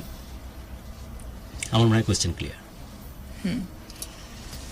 প্রথমত স্যাক্রিফাইস করার যে ব্যাপারটা, সেটা তো বিয়ের পর থেকে না, বিয়ের আগে থেকেই যেহেতু অ্যাফেয়ার যে এগুলো তো করছেনই, হ্যাঁ, বাট করে আপনার আসছি। ব্যক্তি জীবনে আমি কিন্তু কাঠগড়ায় দাঁড় করাচ্ছি ফিরোজ কবিরকে। ফিরোজ কবির যে মানুষের সবকিছুতে 100তে 100, সে আপনার একান্তই নিজের স্বপ্ন, ব্যক্তি রূপার স্বপ্ন, এখানে অন্য কোনো কিছুর কোনো সম্পর্ক নাই। আসলে যেটা হয়েছে সেটা হচ্ছে আমি যতটাই গেছো টাইপ ছিলাম, সাংসারিক জীবনে মানে পুরাই উল্টা, অনেক সাজানো গুছানো, সবকিছু পরিপাটি, সময় মতো সব হতে হবে, একটু এরকম। আর আমি চেয়েছি বা সুযোগ এসেছিল, আমি শুধু বিসিএস এ না, আমি বিএমএ টিচার ছিলাম, তো আমি সেই চাকরিটাও ছেড়ে দিয়েছিলাম। ছেলে মেয়েদের জন্য, আমাদের তো মা নাই, তো আমার মেয়েকে রাখবো কোথায়, অপশন ছিল না। ওর পোস্টিং এর জন্য আমাকে বরিশালে চলে যেতে হলো। তা এখন ওই সময়গুলোতে বা তার সবচেয়ে মানে আমি 18 বছর হলো সংসার করছি, ওর সবচেয়ে মুগ্ধ করার যদি কোনো গুণ থাকে, মানে যেটা আমার কাছে আমাকে সবচেয়ে মুগ্ধ করে, সেটা হচ্ছে আমাকে কোনো কিছু চাপিয়ে দেয় না। এই জিনিসটা আমার মানে ব্যক্তির উপর খুব ভালো লাগে, যে মানে অনেকে দেখি যে যেটা করতেই হবে, এটা করা যাবে না, কিন্তু হচ্ছে কখনো চাপিয়ে দেয়নি। আর আমার যেটা হয়েছে যে আসলে আমি চাইলেও কখনো ডিপ মানে খুব জোর করে চাইবো, তো মনে হতো আচ্ছা এটা কি হবে, ওর কি হবে, ওর জন্য কাজ, সেটা কিভাবে করব। তো ওকে কখনো আমার ওরকম ভাবে বলা হয়নি যে আমার এটা লাগবেই। এই জন্য তাকে আমি দায়ী করতে পারছি না, কারণ কখনো আমি লাগবেই হিসেবে তো চাই না, আমি আমি আমি বাঁচাতে চাচ্ছি না না, এটা হচ্ছে তখন ছিল। আমি শুধু না, জানতে চাচ্ছি আপনার এখন- ব্যক্তিগত স্বপ্ন আদৌ ছিল কিনা, এখন হ্যাঁ, সেগুলো পাশা অবশ্যই মেলতেছে ছিল, কিনা, সবসময়। সেখানে সেই মানুষের এখন ভূমিকা যেটা কেমন? হচ্ছে যে ছেলে মেয়েকে যখন আমি স্কুলগুলোতে জায়গা মতো দিয়ে দিতে পারলাম, বা আমার দায়িত্ব অনেকটাই যখন তখন যখন আমি চেয়েছি যে আমি এটা করব বা এটা কি মানে করবেন? আমি আমি একটু ছোট্ট করে জি, গাইড please. করতে চাই। ও জি। কিন্তু আরেকটা জিনিস হয়তো বলছে না, আমি বলে ফেলি। এটা হচ্ছে যে আপনারা তো জানেন মনে হয় যে মেয়েদের যে প্রথম সেকেন্ড লেফটেন্যান্টে নেওয়া হলো, প্রথম ব্যাচ, হ্যাঁ, সেই প্রথম ব্যাচে কিন্তু ওর হয়ে গেছিল। হ্যাঁ, ও কিন্তু ওর জন্য যাইনি। ও কিন্তু রেস্ট্রিকশন আমি এবং আমার বাবা, খুব স্বাভাবিক, কারণ ওখানে যে হাইটের যে ব্যাপারটা বাড়ছে, মেয়েদের যে ফার্স্ট ব্যাচ, এবং ওই যে বলছিলেন যে গেছো মেয়ে, হ্যাঁ। আইএসএসবি তে তো একদম আমার- ফার্স্ট হিটে সিলেক্টেড, এ ব্যাপারে কোনো সন্দেহ নাই। হ্যাঁ, কিন্তু ও তখন বললো এটা ভালো নাই না, আমি তো বাধ্য অনুগত। মেয়ে হিসেবে যেহেতু রাজশাহীতে আমরা তখন মেয়েরা প্রথম আর্মিতে প্রথম ব্যাচ, কিন্তু মানে মানে আসলে এখন কেমন হবে প্রমাণিত এখন যে সে প্রমাণিত। মেয়েগুলো আসলে সম্মানের সাথে সামনের সম্মানের দিকে সাথে, এগিয়ে হ্যাঁ, যাচ্ছে। ওকে আচ্ছা, রূপা, তো যেটা আপনার হয়েছে স্বপ্নের যে, কথা। হ্যাঁ, তারপরে আপনার প্যান্ডামিকের স্বপ্ন বলতে শুধু আপনার স্বপ্ন? হ্যাঁ, এখন প্যান্ডামিকের মধ্যে যেটা হয়েছে আসলে সেটা হচ্ছে তখন খারাপ লাগতো এই জন্য যে ছেলে মেয়ের তো স্কুল নাই, আমি তো সারাদিন হচ্ছে ওদেরকে নিয়ে দৌড়াই, মানে ওর জন্য করি তার জন্য করি, মানে সময়টা চলেই যায়। প্যান্ডামিকের সময় মানে খারাপ লাগে তো অবশ্যই, কারণ আমার কোনো ফ্রেন্ড হচ্ছে শুধু মানে হাউস ওয়াইফ এরকম আসলে ওরকম না, সবাই বিভিন্ন জবে আছে। আমি ঘর সংসার নিয়ে আছি, এটা এমন না যে খুব খারাপ কোনো কিছু, সেটা না, কিন্তু চাইলেই তো কিছু একটা করা যায়, মানে করি, মানে একেবারেই কিছু করছি না, বা নিজস্ব পরিচয়, মানে আমার বাবার মেয়ে, ওর ওয়াইফ, ওর মা, এটা ঠিক আছে, এখানে সমস্যা নাই, কিন্তু নিজে কিছু করি যাতে করে হচ্ছে নিজেও ব্যস্ত থাকার সাথে সাথে আমার সবসময় ইচ্ছা হয়েছে যে আমার তো জব করার আর অপশন নাই, কারণ এখন অব্র চলে আসছে আর দায়িত্ব অনেক বেশি।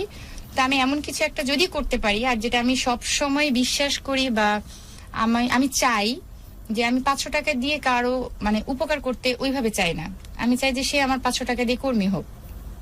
মানে যদি কাউকে কোনো কর্মসংস্থান করে দিতে পারি, ওরা যদি 1000 টাকারও হয়, তাহলে সে যেন ওই টাকাটা, মানে আমার কাছে তখন ভালো লাগবে যে আমি একজনকে মানে এই যে মাস শেষে তাকে আমি মানে আমার বুয়া না, মানে আমি চাচ্ছি কর্মসংস্থানের ব্যবস্থা আমি ছোট ছোট করি, কারণ আমার দ্বারা তো সম্ভব না যে আমি ছেলে মেয়ে হাজবেন্ড সবাইকে সময় দিয়ে। কি ধরনের কাজের মধ্যে আপনি যাওয়ার তাহলে প্ল্যান করলেন, একদম তারপরে স্পেসিফিকলি বললেন? হ্যাঁ, আমার হোমমেড ফুড নিয়ে ফার্স্ট টাইম মাথায় আসছে, কারণ হোমমেড ফুড ছাড়া তখন তো আমি ঘরের মধ্যে, এবং আমার মাথার মধ্যে সবসময় এটা যে আমি তো মানে প্রথমে আমি যেহেতু করব, তো আমাকে তো অহনভ্রর স্কুল, তারপরে মানে আমার যেই দায়িত্ব কর্তব্যগুলো ওখান থেকে তার আমার কোনো সময় আলাদা করে বের হবে না। তো হোমমেড ফুড হলে আমি আমার সব সময়টা দিতে পারবো, আবার আমার ছেলে মেয়েকেও সময় দিতে পারবো, সংসারের কোনো কিছু এলোমেলো হবে না।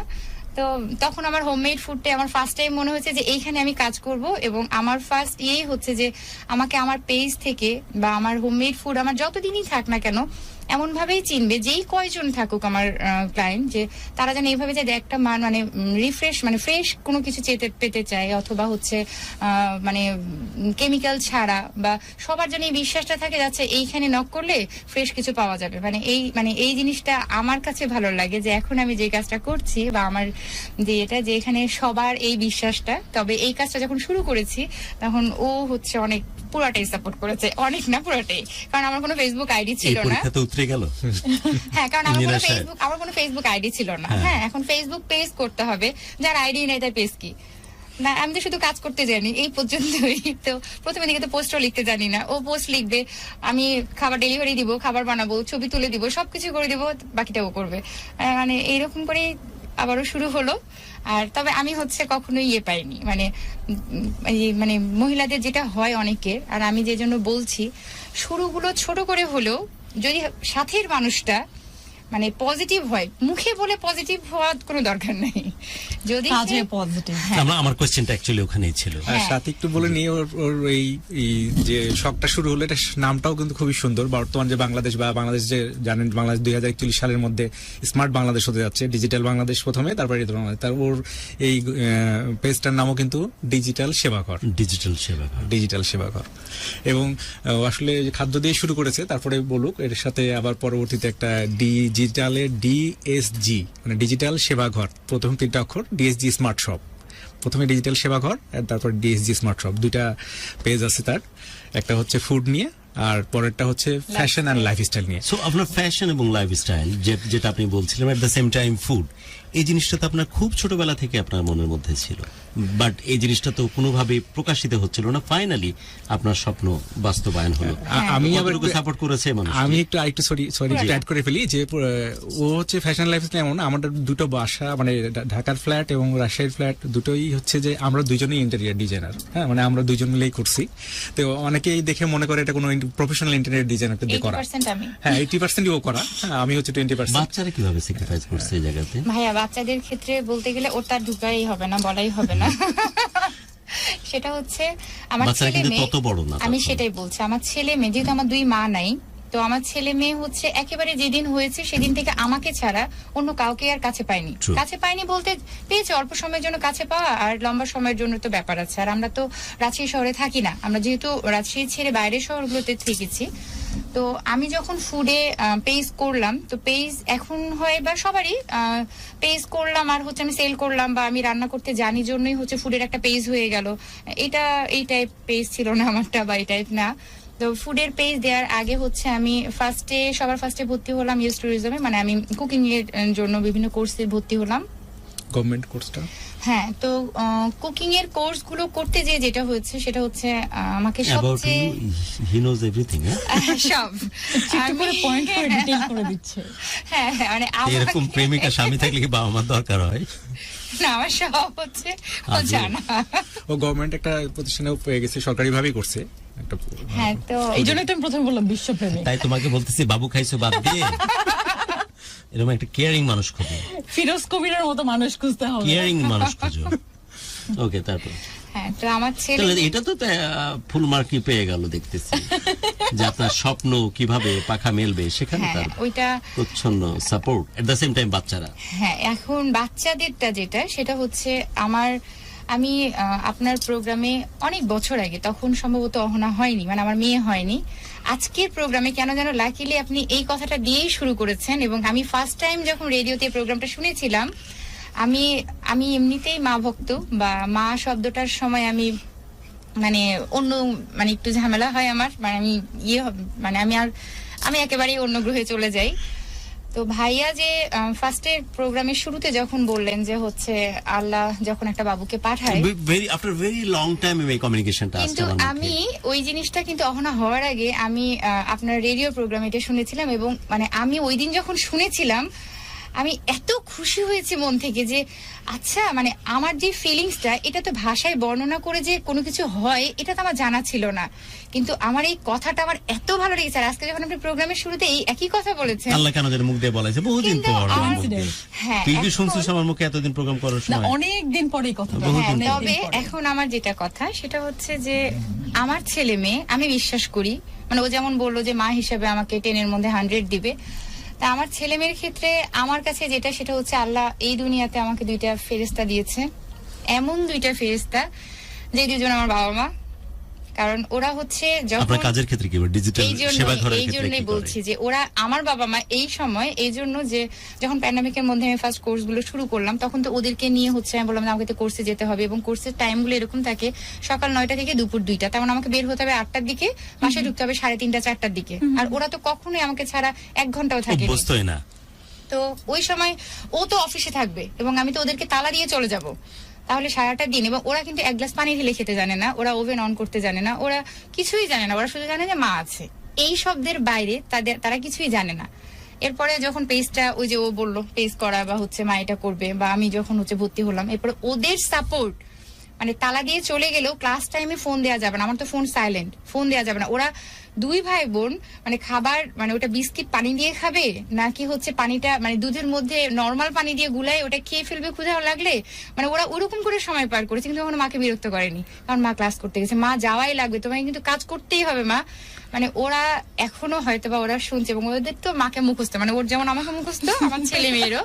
তবে মানে এই পুরা পৃথিবী জুড়ে পুরোটা নাম বড়টা নাম হচ্ছে অহনা, হ্যাঁ। আর ছোট ছেলে- অভ্র। অভ্র অভ্র, অহনা, দুইজন- অভ্র, জান বাচ্চা, অনেক হ্যাঁ। অনেক শ্রদ্ধা এই ওরা কারণে হচ্ছে বলছি তোমরা আমার অনেক ছোট, তারপরও শ্রদ্ধা বলছি। জান বাচ্চা এরকম জান বাচ্চা, এরকম অ্যাঞ্জেল পৃথিবীতে খুব কম আসে জান বাচ্চা। কারণ যারা এরকম ছোট থাকা অবস্থায় এরকম যে ম্যাচিউর চিন্তা ভাবনা যে আমার মায়েরও তো স্বপ্ন থাকতে পারে, আমার মায়েরও তো ভালো মন্দ থাকতে পারে, আমার মা সারা জীবন আমাদের জন্য করেছে, সে এতটুকু কষ্ট তো আমরা করতেই পারি। সো অহনা, অভ্র, অনেক অনেক কলিজা ভরা ভালোবাসা তোমাদের জন্য। আল্লাহ রাব্বুল আলামিন তোমাদের মতো সন্তান যেন বহু মানুষের, যারা আমরা আপকামিং যারা লাইফস্টাইল সামনের দিকে এগিয়ে নিচ্ছি, তাদের ওরস যেন এ ধরনের লক্ষ্মী বাচ্চার জন্ম হয়, যাতে করে শুধুমাত্র তারা না, তাদের বাবা মারাও যেন সত্যিকার অর্থে পরিপূর্ণ জীবন পায়। এটা দারুণ একটি প্রাপ্তি, দারুণ একটি এক্সপিরিয়েন্স। এবং অহনব্র সাপোর্ট ছাড়া, কারণ আমার ফ্যামিলি মেম্বার আমি যতই যাই করি, আমি তো অহনব্র সাপোর্ট ছাড়া আমি এত দূর কখনোই আমি এগোতে পারবো না। কারণ আমি এখন যাই করব ওদের কাছ থেকে টাইমটা আমার নিতে হবে, আর আমার পুরো টাইমটা ওদেরকে দেয়া ছিল। তো আমার তো মাথার মধ্যে এটা যে আমার জন্য আবার ওদের রেজাল্ট খারাপ হলো, ওটা তো আবার আমি সহ্য করতে পারবো না। কিন্তু ওরা কখনোই এটা করেনি, মা এটা করা যাবে না, মানে তুমি না করবা না, তুমি আমি এই রাত মানে এই রাতে পড়বো, এটা করব। আমি যখন হচ্ছে কুকিং এর জন্য আমি রান্না বান্না যখন করি, ওর হচ্ছে আইডিটা এখন ছেলে মেয়ের হাতে, তো মেসেঞ্জারটা ওখান থেকে তারা লিখতেছে, আপনাকে থ্যাঙ্কস দিয়েছে যে থ্যাংক ইউ আঙ্কেল অহনা আব্বুর কথা বলার জন্য। ওই যে খালেদা ইয়াসমিন থেকে যেটা যাচ্ছে এটা আসলে ওরাই লিখতেছে। তারপর ওরা লিখছে আম্মু আব্বু আমাদেরকে বিয়েতে দাওয়াত করনি কেন। What a comment! তারপরে মনে করে দিয়েছে মেয়ে মনে করে দিয়েছে যে মা বাবা আমরাও কিন্তু ক্লাস 9-এ পড়ি, তোমাদের ঘটনা কিন্তু শুনে ফেললাম। জান, অনেক ভালোবাসা, তোমরা আমাদের সাথে প্রোগ্রামে কানেক্টেড আছো এবং সত্যিকার অর্থে ভালোবাসা। আইডি থেকে ইউজ করছে ঢাকা এফএম 90.4 গত 16-17 বছর আমি লাভ গুরু এতেশামের ব্যানারে যে কথাগুলো বলার চেষ্টা করি, যে পারিবারিক বন্ধনের কথা বলি, যে সামাজিক বন্ধনের কথা বলি, প্রেমময় সম্পর্ক কেমন হওয়া উচিত যে ব্যাখ্যা আমি দেওয়ার চেষ্টা করি, একটা পরিবারের স্বরূপ কেমন হওয়া উচিত সে ব্যাখ্যা আমি দেওয়ার চেষ্টা করতেছি। বিলিভ মি, ক্যাটেগরিক্যালি বলছি, আজ সত্যিকার অর্থে লাইভ ডেমনস্ট্রেশন দিলাম আপনাদেরকে ভালোবাসার বাংলাদেশ ঢাকা এফএম 90.4 এর এই আজকের আয়োজন থেকে। তাদের 2 সন্তান, যে লক্ষ্মী বাচ্চার কথা বলছিলাম অহনা এবং Avro, at the same time Firoz Kabir এবং রূপা, সবকিছুকে মিলিয়ে তাদের স্টার্টিং টু এন্ড যে ধরনের কথা তাদের মুখ থেকে উঠে আসলো, এমনই পারিবারিক সম্পর্ক, এমনই পারিবারিক মূল্যবোধ, এমনই পারিবারিক মমত্ববোধের কথাই কিন্তু প্রতি মুহূর্তে আমরা জানান দিই। কিন্তু প্রায়শই হয়তো দীর্ঘ নিঃশ্বাস দিয়েই আমাদের শেষ হয় প্রোগ্রাম। আজ সত্যি ভালোবাসার বাংলাদেশ কৃতজ্ঞ তাদের উপস্থিতির জন্য। আমরা একদম অনুষ্ঠানের শেষ মুহূর্তে চলে এসেছি ফিরোজ কবির এবং রূপা। আমি তার আগে আমি কয়েকটা কোয়েশ্চেন আপনার কাছে করতে চাই, অফকোর্স নারী দিবসকে মাথায় রেখে। সেই কোয়েশ্চেনে যাওয়ার আগে আরেক দফা আমি 2-1টা টেক্সট নিই। আমরা 2-3টা টেক্সট নেওয়ার পরেই স্ট্রেট হয়ে আমি কয়েকটা কোয়েশ্চেন আপনাকে করবো। ছোট্ট একটা gift if you want you can celebrate it.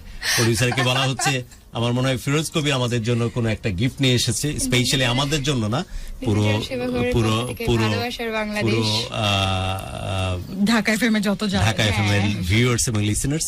But categorically এগুলো বললে কেমন যেন খেলো শোনায়, কারণ খাবো আমরা, ওরা শুধু দেখবে। বাট বিশ্বাস করো আমি এত ফুডি না, তারপরও আমি চাই যে আমি তোমাদের সকলের পক্ষ থেকে হয়তো সেই জিনিসটা এক্সপেরিয়েন্স করব।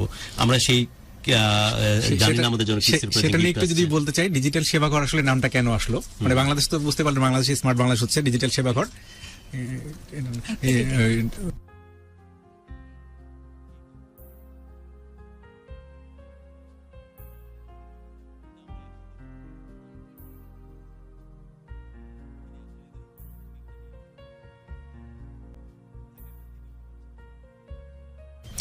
আমি যেটা বলতে চাচ্ছিলাম যে ডিজিটাল সেবাঘর, ওখানে আপনারা দেখেন বাংলাদেশের কিন্তু 5টা মূল চাহিদা: খাদ্য, বস্ত্র, শিক্ষা, বাসস্থান, চিকিৎসা।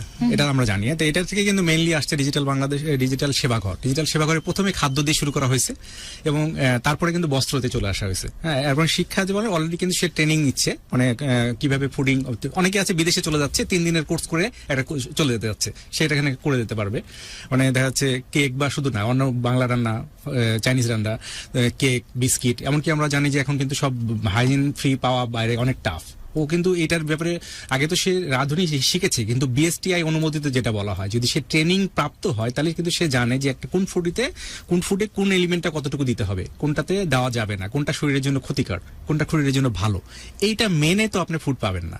তো এইটা ফুড ইনগ্রেডিয়েন্টস যেটা হবে, এটা খাবার ফুড গ্রেড কালার কিনা, এটা ছাড়া কিন্তু সে দিবে না। আমি এটা নিয়ে আমরা একটা প্রতিদিন উপাদানের সাথে আরেকটা কোনো না উপাদান কোনো mix করে কথা না। শুনছি। কোনো না কথা এখন তো অলরেডি ভাইরাল চলতেছে, কে সঠিক আর বেঠিক সেই নিয়ে ঝামেলায় আছে। আমাকে একটা স্মার্ট branded shop নিয়ে। কিচেন করে দিতে হয়েছে এই কারণে। ওর একটা অনেকে যেমন ও কোনো কিছু দাবি করে না, কিন্তু প্রথম আমাকে কাছে লাইফে একটাই দাবি করছে। সবচেয়ে মজার ব্যাপার, ও কখনো বলেনি যে মেয়েরা যেটা চায় যে সোনা দাও আমাকে, এটা আমাকে কোনোদিন বলে নাই। কিন্তু ও আমার কিচেন চাইছে, একটা স্মার্ট কিচেন করা আসলেই হয়েছে। প্রয়োজন ফিরোজ কবি, কারণ একটা ব্র্যান্ডেড বিভিন্ন দোকান, আমরা যেখানে প্রোগ্রাম করতেছি গুলশান নামানা টাওয়ারে, খুব অল্প দূরেই এটা এখন টক অফ দ্য কান্ট্রি হয়ে গেছে, কোনো একটি রেস্টুরেন্ট, তাই তো? সো এটা একটা টক অফ দ্য কান্ট্রি হয়ে গেছে। কেন? কারণ কেউ এক পক্ষ বলছে যে আমরা সঠিক, আরেক পক্ষ বলছে যে না তুমি বেঠিক, আর আমরা আছি ঝামেলায় যে কোনটা সঠিক আর কোনটা বেঠিক। সো এই অবস্থাতে ডেফিনেটলি এটা ডিমান্ড করে যে একটা স্মার্ট কিচেন তো থাকবেই, যেমনটা রূপা চেয়ে নিয়েছে আপনার কাছ থেকে। এট দ্য সেম টাইম এটাও ডিমান্ড করে যাতে করে আপনার ফুডের ইনগ্রিডিয়েন্টস ওখানে যেন প্রবলেমেটিক কোনো জিনিস না থাকে। এখন একটা জিনিস আমি পানি খাওয়ার পরই আমি আনভেইল করতে যাচ্ছি। ওকে, মেইনবার কিছু কমেন্ট পড়তে চাচ্ছি। অমিতাভ চন্দ্র আছে, অসম্ভব ভালোবাসা আপনাদের জন্য। এরকম ভালোবাসার গল্প সত্যি আজকালকার দিনে শোনা যায় না। অনেক অনেক অনেক বেশি ভালোবাসা আপনাদের বাই দিস টাইম জন্য। আমি কৃতজ্ঞতা জানাতে চাই, কাউকে বলা হয়নি, আমি কিন্তু অসম্ভব রকমের ফুডি না টাইপের মানুষ, খাবার খেতে ওইভাবে পছন্দ করি ভাইয়া না। ফুড কালার বাদে আছে। ওকে, food colour- আমি ওই জায়গাতেই যাচ্ছি। আমি একটা জিনিস বলিনি, এই মানুষগুলোকে আমি বারবারই কথা প্রসঙ্গে বলছিলাম যে কিছুটা আমি জানি এবং চিনি।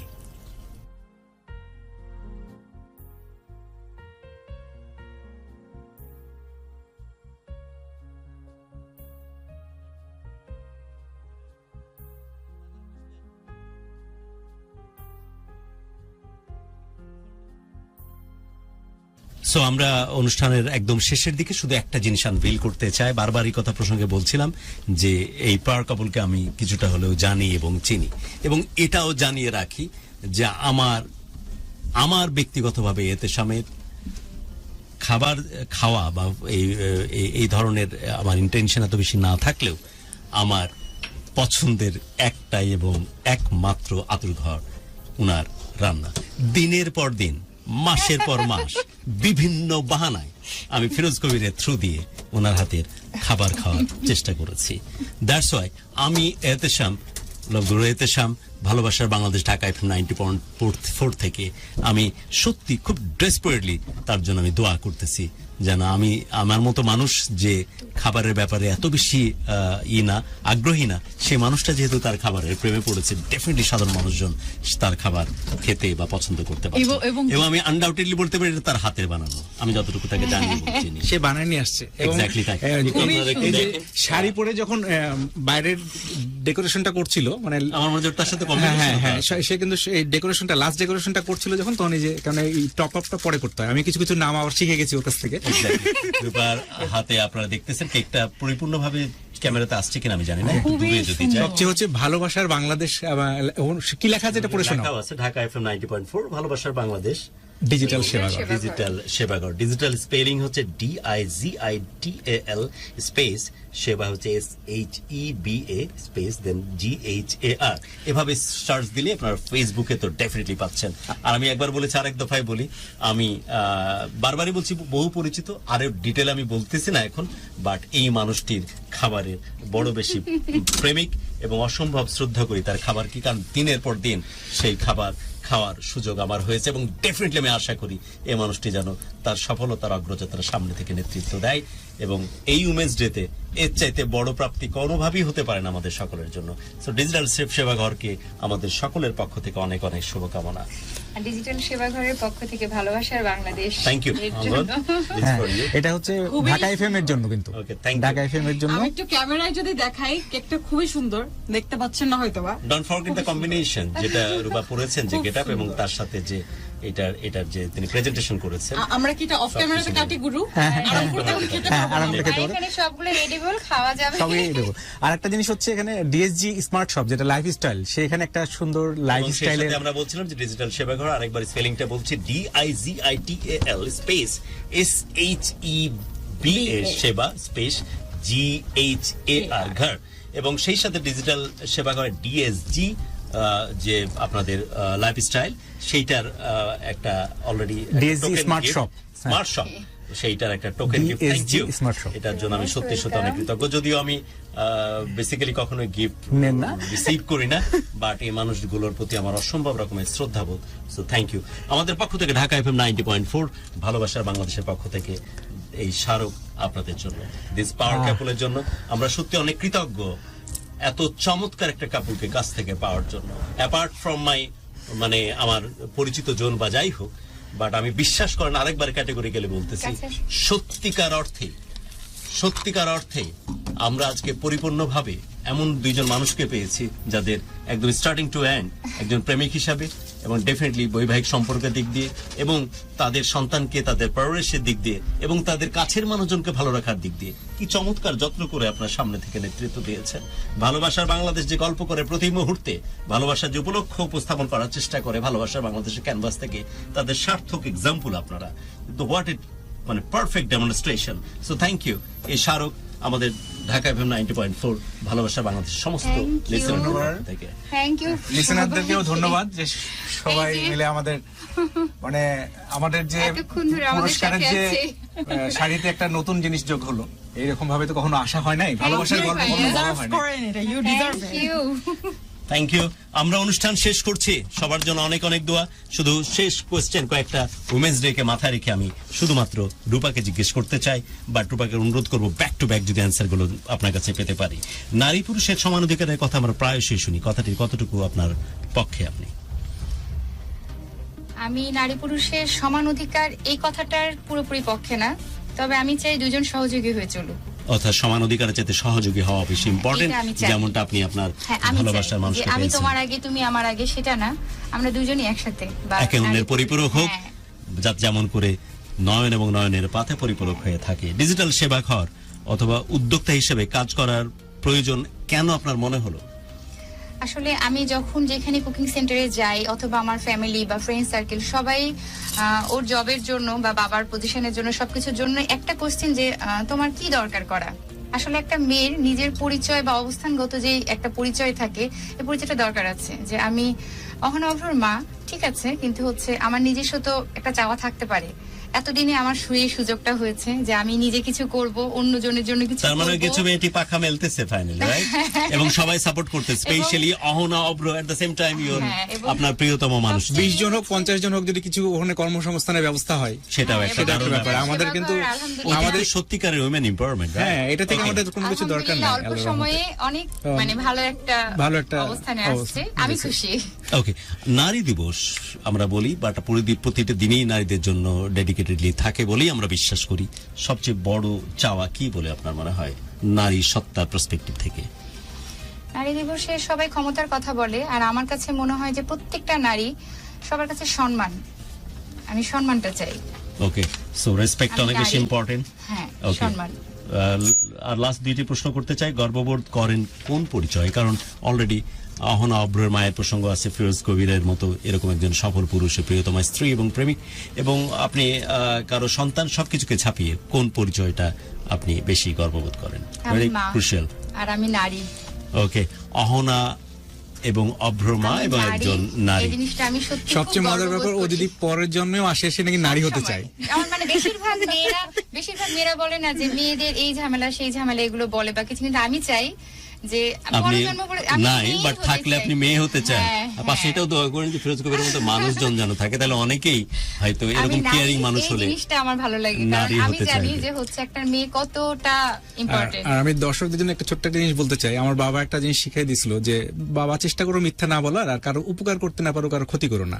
এটার যে বরকত আমি লাইফে পেয়েছি এটা চিন্তা করতে পারবেন না। মানে মানে না ঠগানো, মানে Okay. না ঠগানো, এটা হচ্ছে মেন বাংলা ভাষায় যদি বলি, কাউকে ঠগানো যাবে না। ওকে, লাস্ট কোয়েশ্চেন। 90.4 ঢাকা এফএম, ভালোবাসা বাংলাদেশ, আপনার মতামত। 90.4 ভালোবাসার বাংলাদেশ আমার এত ভালো লাগে। ভালো লাগার কারণটা যেটা, আমরা আসলে যখন যেখানে যাই বেশিরভাগ মানুষই দেখি দুঃখ কষ্ট, মানে সারাদিনে 5টা কষ্টে আর 5টা যদি হচ্ছে হাসির কথা হয়, তো কেউ দুঃখের কথা বলছে তার চোখ মুছানোর জন্য অনেক মানুষ, কিন্তু ভালোবাসা শেয়ার করবে, ভালো আমি অনেক ভালো আছি আরেকজনকে নিয়ে ভালো থাকবো, এমন মানুষ কম। আর এখানে যখন ভালোবাসার কথা বলা হয়, আপনারা যখন ভালোবাসা ছড়ানোর কথা বলা হয়, আমিও নিজে চিন্তা করি যে আমরা সবাই যে যার জায়গা থেকে, আমি চোখ খুলে যাদেরকে দেখছি, যদি আমার সাথে যদি সম্পর্ক তার সাথে ভালো থাকে, আমি যদি হাসি মুখে তার সাথে কথা বলি, সম্পর্কটা এগুলো কিন্তু অনেক সুন্দর হয়ে যাবে। আপনার চোখের সামনে 4 জন মানুষ, তার সামনে 10 জন মানুষ, আমরা যদি এই সম্পর্কগুলো একটু মিষ্টি করি তাহলে অনেক ভালো হয়। এটা আমি বিশ্বাস করতাম। আর আপনাদের ভালোবাসার বাংলাদেশে যখন আমি শুনি, তখন দেখি আপনারা ভালোবাসাটা ছড়িয়ে দেওয়ার জন্য যে চেষ্টাটা করেন, এটা অসাধারণ, মানে অনেক ভালো লাগে। এবং সবাই ভালোবাসার কথা বলার জন্য এখানে আসছে। ভালোবাসা মানে এমন কিছু না যে আমার বলা যাবে না, বাবার সামনে বলবো না, ভালোবাসা তো ভালোবাসাই। যদি এটাকে পবিত্রভাবে কেউ নেয়, মানে মাকেও মানুষ ভালোবাসবে, বাবাকেও ভালোবাসার জন্য, এমন না যে হচ্ছে এটা প্রেমিক প্রেমিকারই ভালোবাসা হতে হবে। তো ভালোবাসা মানে 94 এটা আমার ঢাকা কাছে FM ঢাকা এফএম 94 ভালোবাসার বাংলাদেশ অসাধারণ একটা প্রোগ্রাম, ব্যতিক্রম ধর্মী একটা প্রোগ্রাম। এবং এখানে ভালোবাসার কথা বলা হয় কারণ মানুষকে ভালো রাখার চেষ্টা করা হয়। এই যে 2 ঘন্টা বা কিছুটা সময় সবাই হাসি মুখে মানে টাইম স্পেন্ড করবে, এটার যে চেষ্টাটা ভালোবাসা ছড়িয়ে দিতে বলছে, তার কারণ হচ্ছে আরো অনেকজন মানুষ ভালো থাকবে। তার মানে এই না যে আমি ছড়াতে বলছি, কোনো একটা কারণ আছে, আমি ছড়িয়ে দিলে আমি সহ আমি তো একটা ভালো সময় পার করছি, তাহলে আরো 10 জন ভালো সময় পার করবে। এই ব্যাপারটা আমার খুব ভালো লাগে, অনেক ভালো লাগে। অনেক অনেক কৃতজ্ঞতার উপর। লাস্ট কোয়েশ্চেন ফর ইউ, একদম ক্লোজিং নোট যদি কিছু বলতে চান ফিরোজ কবির। না, আমিও বলতে চাই যেখানে আমাদের 11টার সময় প্রোগ্রাম, আমরা এখানে 11:15 সময় আসছি, 15 মিনিট আগে। এটা কিন্তু লাইভ প্রোগ্রাম, কোনো রিহার্সাল নাই, আমরা কোনো কিছু নাই, জাস্ট লাইভ। যা আমাদেরকে এখানকার মানে বুঝতে পারছেন, লাভ গুরু বলে দিয়েছে, ফোন দিল যখন যে আমরা এই প্রোগ্রামে আসবো, কিন্তু আমি বললাম যে কোনো কিছু লেখা স্কিপ হচ্ছে কিছু লাগবে না, জাস্ট আপনি চা খাবেন আর গল্প করবেন। এই যে সাহসটা, এটা কিন্তু আমার রেডিও প্রোগ্রামে সে, আমি ছোটবেলায় ক্লাস 9-10 আমার রেডিও প্রোগ্রাম করা প্রথম, লেখাপড়া একটা প্রোগ্রাম করতাম, তারপরে কিন্তু এটা, তারপর মানে মাঝখানে আর কোনোদিন কোনো প্রোগ্রাম করি নাই। তো এখানে বলা যায় অনেকদিন পরে একদম শুরুতে আসা। এখানে আমি দর্শকদের জন্য একটা জিনিস বলতে চাই যে আমাদের ঢাকা এফএম 90.4 এটা যে কানেক্টিং করে মানুষকে, এখানে কিন্তু কোনো দেখেন দুঃখ কষ্ট, যখন নিম্নমধ্যম পরিবাররা যেরকম কষ্টে আছে, সেই কষ্টের কথা উনি যেভাবে বলে, মানে হৃদয়ে মনে হয় যে আমার মানে চাকু দিয়ে কাটে। আমি আমার নিজের জায়গা থেকে যদি বলি, আমার দেশ সবকিছু করে দিবে, বা আমার প্রশাসন সবকিছু করে দিবে, এই অপেক্ষা না করে আমি আমার নিজের জায়গা থেকে, আমার ধরেন যে 10টা টাকা দেওয়ার ক্ষমতা আছে, আমি 10টা টাকা দিয়ে ফেলি। আপনি যদি, আমরা যে জায়গাটা প্রোগ্রাম করছি, গুলশানে কিন্তু দেখেন আপনার সাইনবোর্ড দেওয়া আছে ভিক্ষুক মুক্ত এলাকা, এবং আপনি, আমার মনে হয় বাংলাদেশের সবচেয়ে বেশি ভিক্ষুক আপনি এখানে পাবেন। তাহলে আমি যদি ওইদের আশায় বসে থাকতাম, প্রশাসনের আশায়, তাহলে তো এরা কোথায়? যেমন আমি একটা জিনিস, খুবই ছোট্ট একটা জিনিস করি, আপনারা যদি মাথায় রাখতে পারেন, বলতে পারেন, আমি আমার গাড়িতে আমি বিস্কিটের প্যাকেট পাওয়া যায় না 10 টাকা দামের, এটা আগে ছিল 24টার প্যাকেট একটা কার্টুন হতো, এখন এটা 36টায়, দাম বাড়ার পরে 36টা, মানে সাইজ ছোট করে দিয়েছে 10 টাকাটা। কিন্তু আমি এই প্যাকেটগুলো, আমার কার্টুন 2-3টা আমার সবসময় গাড়িতে কেনা থাকে, আমি ভিক্ষা না দিয়ে আমি ডাইরেক্ট বিস্কিটটা দিই। এবং আপনি অবাক হয়ে যাবেন, কিছু কিছু জায়গায় হাত কাটা 2 জন ফকির আছে, ওরা বলে মামা ছিঁড়ে দিন, মানে ছেড়ের জন্য আবার কার কাছে যাবো, মানে যে ছেড়ে দিলাম ডাইরেক্ট সে খাচ্ছে। তা আমি এটা আপনাদেরকে, আমি অনেক কিছু করি, এটা বলার জন্য বলতেছি না, আমি বলতেছি যে আমার যতটুকু জায়গা আছে অতটুকু জায়গা থেকে আমি ওটা করলাম, যে দান করার মতো না, আপনার ছবি তুলে ফেসবুকে দিতে হবে এমন না। আমি কিন্তু এই শীতের মধ্যে আমি আল্লাহর রহমতে যতটুকু পারি দিয়েছি, হসপিটালে মুমূর্ষু রোগীদের, আপনি ধরুন আপনার পাশের একজনকে হেল্প করেন এবং চেষ্টা করেন যাতে হচ্ছে সে উঠে দাঁড়ায়, মানে সে প্রতিদিনই সাহায্য নিবে, এটা না চেষ্টা করে। আমার ওয়াইফের যে সবচেয়ে আমার ভালো লাগা যেটা, ও হচ্ছে সাহায্যর চাইতে তাকে কন্টিনিউয়াসলি, মানে মাছ না দিয়ে মাছ ধরাটা শিখাই দিতে চায় সে। সে বলে আমি কোনো মাস না দিয়ে সেই ইন্টেনশন থেকে আমি ডিজিটাল সেবা এবং এই লাইফস্টাইল তা আমি যখন শুনি যে আপনার কথাগুলো প্রত্যেকটা রক্তক্ষরণ করে, যে আপনি যে একদম রিয়েল কথাগুলো বলেন। আপনি গত কয়েকদিন আগে একটা প্রোগ্রাম শুনতেছিলাম, আপনি বলছিলেন যে আমি যে কথাগুলো বলছি আমাকে দেশদ্রোহী বলে না আমাকে ধরে নিয়ে যায়। এই যে আপনি বললেন মানে দামের যে অবস্থায় আমাদের নার্ভবিশ্বাস হয়ে গেছে, আমাদেরও তো চাল ডালের যে পরিমাণ দাম বেড়েছে। তো আমি যদি একজনকে পারি যে 10 কেজি চাল কিনে দিতে, আমি একজনকে দিই। আপনার পাশের যেজন আছে তাকে দেন, আপনি আপনার পাড়াটা ঠিক করেন, গোটা দেশ এমনি ঠিক হয়ে যাবে। সব প্রশাসন বাদ দিয়ে আমরা নিজেরা করতে, আমার মেসেজ হচ্ছে নিজেরা সেটাই বলার চেষ্টা করেছিলাম যে আমরা আমাদের প্রয়োজন। আর এই যে নারীদেরকে যে সম্মানের চেয়ে সবচেয়ে বড় জিনিস হচ্ছে যে আমরা যে একজন মাল্টিপ্রেমে যে বিশ্বপ্রেমিক যে নামটা আসলো, আমি যদি চাইতাম আমি কিন্তু বিশ্বপ্রেমিক হইতে পারতাম না, ও হতে পারতো না। ওরও তো অনেকগুলো অফার আসছিল, আমারও তো অনেকগুলো অফার আসছে, কিন্তু আমি যে বাউন্ডারি দিয়েছি যেখানে না স্টুডেন্ট, এটা ভাবি, এটা ভাই, এটা চাচা, এই যে বাউন্ডারি গুলো আমাদের দিতে হবে, নিজেকে আয়নার সামনে দাঁড়াতে হবে। এবং আরেকটা সবচেয়ে বড় জিনিস হচ্ছে আমি মনে করি যে আমি যে মেয়েরে নিয়ে যে আমি ছেলে মেয়ে ছাড়া আমার তো 3.5 হাত জায়গার বেশি নাই। আপনি 3.5 হাতের জায়গার বেশি আছে এটা কিন্তু নাই। এটা কিন্তু আমি অনেক আগে থেকেই মেনটেন করি, মানে আমি এটা চেষ্টা করি যে কারো উপকার করতে না পারো, ক্ষতি করো না। এখন ক্ষুদ্র ক্ষুদ্র চেষ্টা করি যাতে আপনি কিন্তু চাইলেই যখন আপনার চাহিদা বাড়বে, এখন 5,000 টাকা পান, 5,000 টাকা খরচ হয়ে যাবে, 10,000 পান, 10,000 খরচ হয়ে যাবে, কিন্তু ওখান থেকে যদি 100 টাকা, আমি আমার ছেলে মেয়েকেও শিখাইছি যে 2.5% যেমন জাকাতের ব্যাপারটা, আপনি অবাক হবেন, মসজিদে যখন ছেলেকে নিয়ে যায় আমি ওর পকেটে 50 টাকা দিয়ে দিই যাতে ও দানটা শিখে, মানে জুম্মার দিনে ও 50 টাকা দেয়। তো একদিন দেখি যে টাকার সাথে কয়েনের আওয়াজ হলো, আমি বললাম কিভাবে, ঘটনা কি? পরে যে ধরলাম বাবা কি হয়েছে কয়েনেরটা, তখন চুপ করে আছে কি না 50 টাকা তো আমি দিয়েছি তাকে, তার নিজের যে 5 টাকা সেও মসজিদে দিতে চায়। এই যে অভ্যাসটা দেখেন, ওকে প্রতিদিন দেওয়াচ্ছি, ও কিন্তু নিজের জমানো 5 টাকা 10 টাকা ওইটা কিন্তু সে কয়েন দিয়ে গেছে। তা আমার কথা হলো যে এইখান থেকেই যেন হয়, মানে আমরা বাচ্চাদেরকে দিয়ে হাত দিয়ে দেওয়াবেন, আমি কিন্তু ওকে নিয়ে যাই যে বাবা বিস্কিটটা তুমি দাও, বা এটা দাও, বা কম্বলটা তুমি দাও, বা মানে আমার অনেক কিছু আছে যেটা আব্বু আর ওরাও, আমি অনেক কিছু আছে যেমন ডান হাত বাম হাত, ওকেও আমি জানাই না, আমি আব্বুর মাধ্যমে কিছু জিনিস করি, মানে বাবা করি আর আমি করি। তো এটা আমি বলবো যে আপনিও পারেন, আপনি 10 টাকা তো দিতে পারেন, আপনি ডেলি যদি 10 টাকা জমান তাহলে মাসে কিন্তু 300 টাকা হয়। আর আমি ফিনান্সিয়াল লিটারেসি নিয়ে একটা জিনিস শুধু বললে আমার এখানে কিনে শেষ করবো যে ফিনান্সিয়াল লিটারেসি হচ্ছে আমরা আসলে দুর্দিনের জন্য একটু আমাদের টাকা রাখতে হবে। হ্যাঁ, যেহেতু আমি ডিজিটাল ব্যাংকিং প্ল্যাটফর্মে আছি, আপনাদেরকে বলবো যে আপনার দুর্দিনের জন্য 5 টাকা 10 টাকা করে হলেও জমাবেন, কারণ আমি পরের দিন আমি আসলে খেতে পাবো কিনা এটা আমি জানি না। আমার তো এখন অনেক দামি ড্রেস পরার দরকার নেই, পরিষ্কার পরিচ্ছন্ন ড্রেস আমি যদি 100 টাকা দিয়ে ঢাকা কলেজের সামনে থেকে কিনে নিয়ে এসে একটু আয়রন করে পড়ি তাহলেই কিন্তু অনেক সুন্দর লাগবে। একদমই তাই। আমার তো ব্র্যান্ডেড পড়তে হবে, তার প্রেজেন্টেবল হওয়া জরুরি, বেশি স্টাইলিশ না হলেও চলবে। এটাই হচ্ছে আমার মেসেজ। এবং এই আমার আরেকটা শুধু কষ্ট যে ভালোবাসার মানুষটার সাথে কতদিন থাকতে পারবো এটা হচ্ছে জানি না, এটা হচ্ছে আমার কষ্ট। আমি অনুষ্ঠানের শেষ মুহূর্তে আমি বিদায় নিব, বাট বিদায় নেওয়ার আগ মুহূর্তে আমি তাদের কাছে প্রথম এরকম হবে, আমি তো নিজে বিদায় নিয়ে চলে যাই, তার আগে গেস্টও চলে যায়, আর এবার আমি বিদায় নিয়ে চলে যাব, বাট তাদের কাছে আমি স্টুডিও ছেড়ে দিয়ে যাব 2-4 মিনিট। আমি চাইবো যে শুধু স্ক্রিনটা রূপা এবং ফিরোজ কবিরের উপর রাখা হোক, অঙ্গনের কাছেও না। অঙ্গন কুমার কোন এন্ডোর্সমেন্ট বা কোনো কিছু দায়িত্ব আছে? কোনো কিছু এখনো নেই, শুধু আপনাকে বলতে যাচ্ছি আপনার ভালোবাসার গল্পগুলো আমাদেরকে পাঠিয়ে দিবেন SMS এর মাধ্যমে, GURU স্পেস আপনার নাম, লোকেশন, ফোন নাম্বার লিখে পাঠিয়ে দিবেন 16260 এই নম্বরে। চাইলে হোয়াটসঅ্যাপ করতে পারেন আপনার ভালোবাসার গল্পটি ছোট্ট করে সামারাইজ করে 01841904904। এন্ড ইয়েস, সব ঠিক থাকলে নেক্সট থার্সডে আমি বিদায় নিচ্ছি। বিদায় নেওয়ার পরে স্ক্রিনটা ছেড়ে দিচ্ছি শুধুমাত্র রূপা এবং ফিরোজ কবিরের কাছে। তারা প্রোগ্রাম হোস্ট করুক বাকি সময়টুক, যতটুকু তারা কন্টিনিউ করতে চায়। দেন আমরা তো অলরেডি বিদায় নিয়ে নিয়েছি, আমরা তো বিদায় নিয়ে নিয়েছি, আমি বিদায় নিয়ে নিলাম। সবার জন্য অনেক অনেক দোয়া, শুধু একটা রিকোয়েস্ট করে যাবো যাওয়ার সময় তারা যেন সেই বিষয়টা নিয়ে একটু কথা বলে।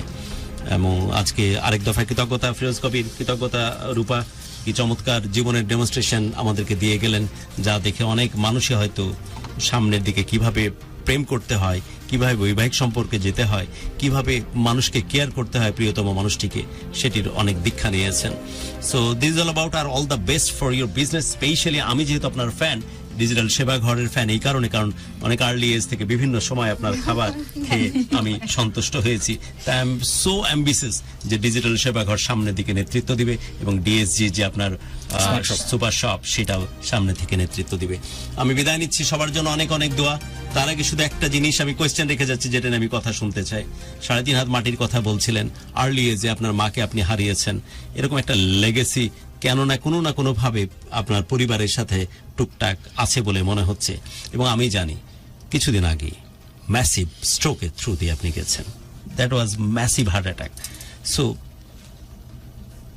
যখন এরকম সিচুয়েশন সামনে আসে ফিরোজ কবির, যে মানুষটিকে ঘিরেই আপনার খেলার সাথী বলেন, প্রেমিকা বলেন, প্রিয়তমা স্ত্রী বলেন, আপনার গর্বিত সন্তানের মা বলেন, এই মানুষটার কথা কেমন ভাবে তখন ব্রেনের মধ্যে কাজ করে। আর আপনার সবচাইতে সমস্ত কিছু ভরসার একটা এবং একমাত্র আতর ঘর ফিরোজ কবির যখন জন্ম মৃত্যুর সন্ধিক্ষণ, তখন আপনার কি ধরনের ফিল আসছিল? হয়তো আপনার অনেক কথা বলেছেন অথবা বলেননি। আজ আমরা হয়তো সন্তর্পণে খুব মনোযোগ দিয়ে আপনাদের কথাগুলো শুনবো 2-4 মিনিট। আপনারা দুজনের সাথে কথা বলবেন, কাউকে অ্যাড্রেস করার দরকার নাই, আমরা তো থাকবোই না, শুধু দুজনকে উদ্দেশ্য করে 2-4 মিনিট একটু কথোপকথন করেন। এবং ওই সিচুয়েশনটাকে বেস করে যখন একদম ম্যাসিভ হার্ট অ্যাটাকের থ্রু দিয়ে ফিরোজ কবিরকে যেতে হয়, ফিরোজ কবির যখন ডাক্তারও ভাবতেছিল ইটস এ মিরাকল যে ফিরোজ কবির আর কাম ব্যাক করবে কিনা, এবং আপনি আপনার জীবনের সবচেয়ে বড় ভরসার জায়গাটা হারাতে বসেছিলেন। এবং ফিরোজ কবিরও এই আপনার মতো এই মানুষটিকে, যার হাত ধরে, যার মাধ্যমে গোটা পৃথিবীটাকে দেখেছে, সেই মানুষটাকে ছেড়ে যেতে হবে। ওই মুহূর্তগুলো কেমন কাজ করতেছিল একটু আপনাদের কথোপকথন, একদম নিজেদের মধ্যে কথা বলা, যে ফিরোজ কবির যদি বলে কখনো যে আমার এরকম মনে হচ্ছিল, বুঝছো, বা আপনি যদি বলেন যে ফিরোজ তখন আমার এইরকম ভাবনা হচ্ছিল, কাউকে অ্যাড্রেস করে না, নিজেদের সাথে কথোপকথন করেন। আর আমরা এটা একটু সাক্ষী হতে চাই, কারণে যাতে করে যখন জীবন সায়ান্নে চলে আসবে, যখন মনে হবে যে আর শেষ হয়ে গেছে, একদম শেষ, হয়তো পৌরত্বে চলে গেছি, আর বাঁচবো না আমরা, তখনও যেন মনে হয় আর একটা দিন, আর একটা ক্ষণ, আর একটা মুহূর্ত যদি একবার বেঁচে থাকতে পারতাম, যদি আরেকবার ওর সাথে আরেকটা ক্ষণ পার করতে পারতাম, এর চাইতে ভালো লাগা আর কোনো কিছু হতে পারতো না। আর আমরা নীরবে দূর থেকে বলতে থাকবো, প্রত্যেকটি প্রাণ ভরে উঠুক ভালো লাগা নিয়ে, আর প্রত্যেকটি হৃদয় শাসিত হোক শুধুই ভালোবাসা দিয়ে।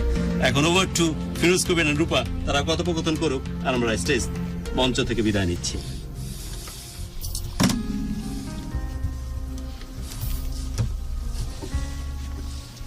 জাস্ট কথোপকথন করেন, কথা বলেন একদম র ভাবে, যে ওই সময় কি ছিল, কি করেছি, 2-4 মিনিট দিয়ে শেষ করে ক্লোজ করে ক্যামেরা ঘুরে নিতে। বেসিক্যালি আমি যদি বলি, আসলে মানে আপনি অ্যাড্রেস করে বলেন, যা কখনোই বলনি এমন কিছু বলো না, ওই যে যখন মানে মেইনলি হচ্ছে যে যখন হার্ট অ্যাটাকের, এটা তো আমি ডাক্তারের সাথে দেখা করার পর তো জানতে পারলাম যে এটা আসলে ফ্যামিলিগত। যেহেতু আমার মায়েরও কিন্তু বলেছি যে আমার 2004-এ যখন মারা যায়, আমার প্রায় 41 ইয়ার্স ওল্ড, তখন সে 41-এ পড়ছে, তখনই সে হার্ট করে মারা গেছে, স্ট্রোকে মারা গেছে। আমার মেজো মামা, বড় মামা, আমার নানা, মানে ওনারা মানে বেশি দিন কেউই বাঁচে নাই। তো ওই কারণে আমি আবার আমার মায়ের মতোই দেখতে, হ্যাঁ, মানে এই কারণে হয়তো বা মায়ের অনেক কিছু পেয়ে গেছি। তো এটা নিয়ে আমার কোনো আফসোস নাই যে পেয়ে গেছি। এটা আমি মানে আম্মুর মতো হতে পারলে তো শুক্রিয়া, আমার মায়ের মতো হতে পারলে। কিন্তু ওই দিন হচ্ছে যে হার্ট অ্যাটাকটা যেদিন হয়, সেদিন হার্ট অ্যাটাকের পরেই কিন্তু মানে মনে হচ্ছিল যে আর তো নাই, কারণ আমার তো ওই সময় সেম সময়ে আম্মুর যে সময় অ্যাটাক হয়েছে, ওনার যে বয়সে, আমার বয়সটা যখন 40 ক্রস করলাম, বললাম না, আমি জাস্ট গত রমজানের কয়েকদিন আগে আমার হার্ট অ্যাটাকটা হয়েছে। তা আমার হার্ট অ্যাটাকেই আমি ওই সময় তো আমার তো সাধারণত কোনো অসুখ বিসুখ হয় না, আল্লাহর রহমতে কোনো অসুখ বিসুখ হয় না, এই কারণে আমি টেরও পাই না। তো ওই সময় ওই হার্ট অ্যাটাকটা হলো, ওর সাথে সাথে ওই প্রেশার, যেহেতু হাই প্রেশার ছিল, ওষুধ খেতে বললো, ওষুধ খেয়ে নিয়ে গোসল করলাম, এর সাথে সাথে আবার এমার্জেন্সিতে নিয়ে গেল। এমার্জেন্সি 2টাতে মিস করার পরে মানে পেলাম না ডাক্তার, 3rd-এ পেলাম, এবং তারা ইসিজি করেও টের পেল না যে আমার হার্ট অ্যাটাক হয়ে গেছে, কারণ বয়সের কারণে ওনারা টের পায় না, হয়তো বা অনেক বয়স কমের কারণে মনে করে যে হয়তো বা মাসেল পেনের ইঞ্জেকশন দিয়ে ছেড়ে দেয়। পরের দিনই কিন্তু আমার রাজশাহীতে আমার যাওয়ার কথা ছিল, এই ফ্ল্যাটে একটা কাজ চলছিল, 8 তলায় আমি হেঁটে উঠছি 2বার, কোনো সমস্যা হয় নাই। কিন্তু ওই সময় তখন আমি জানি না যে আমার অ্যাটাক হয়ে গেছে। পরে এসে যখন রেগুলার চেক আপের জন্য গেলাম, যে দেখি যে না, হার্ট অ্যাটাক হয়েছে এবং মেজর অ্যাটাক ছিল, 2টা 100% ব্লক।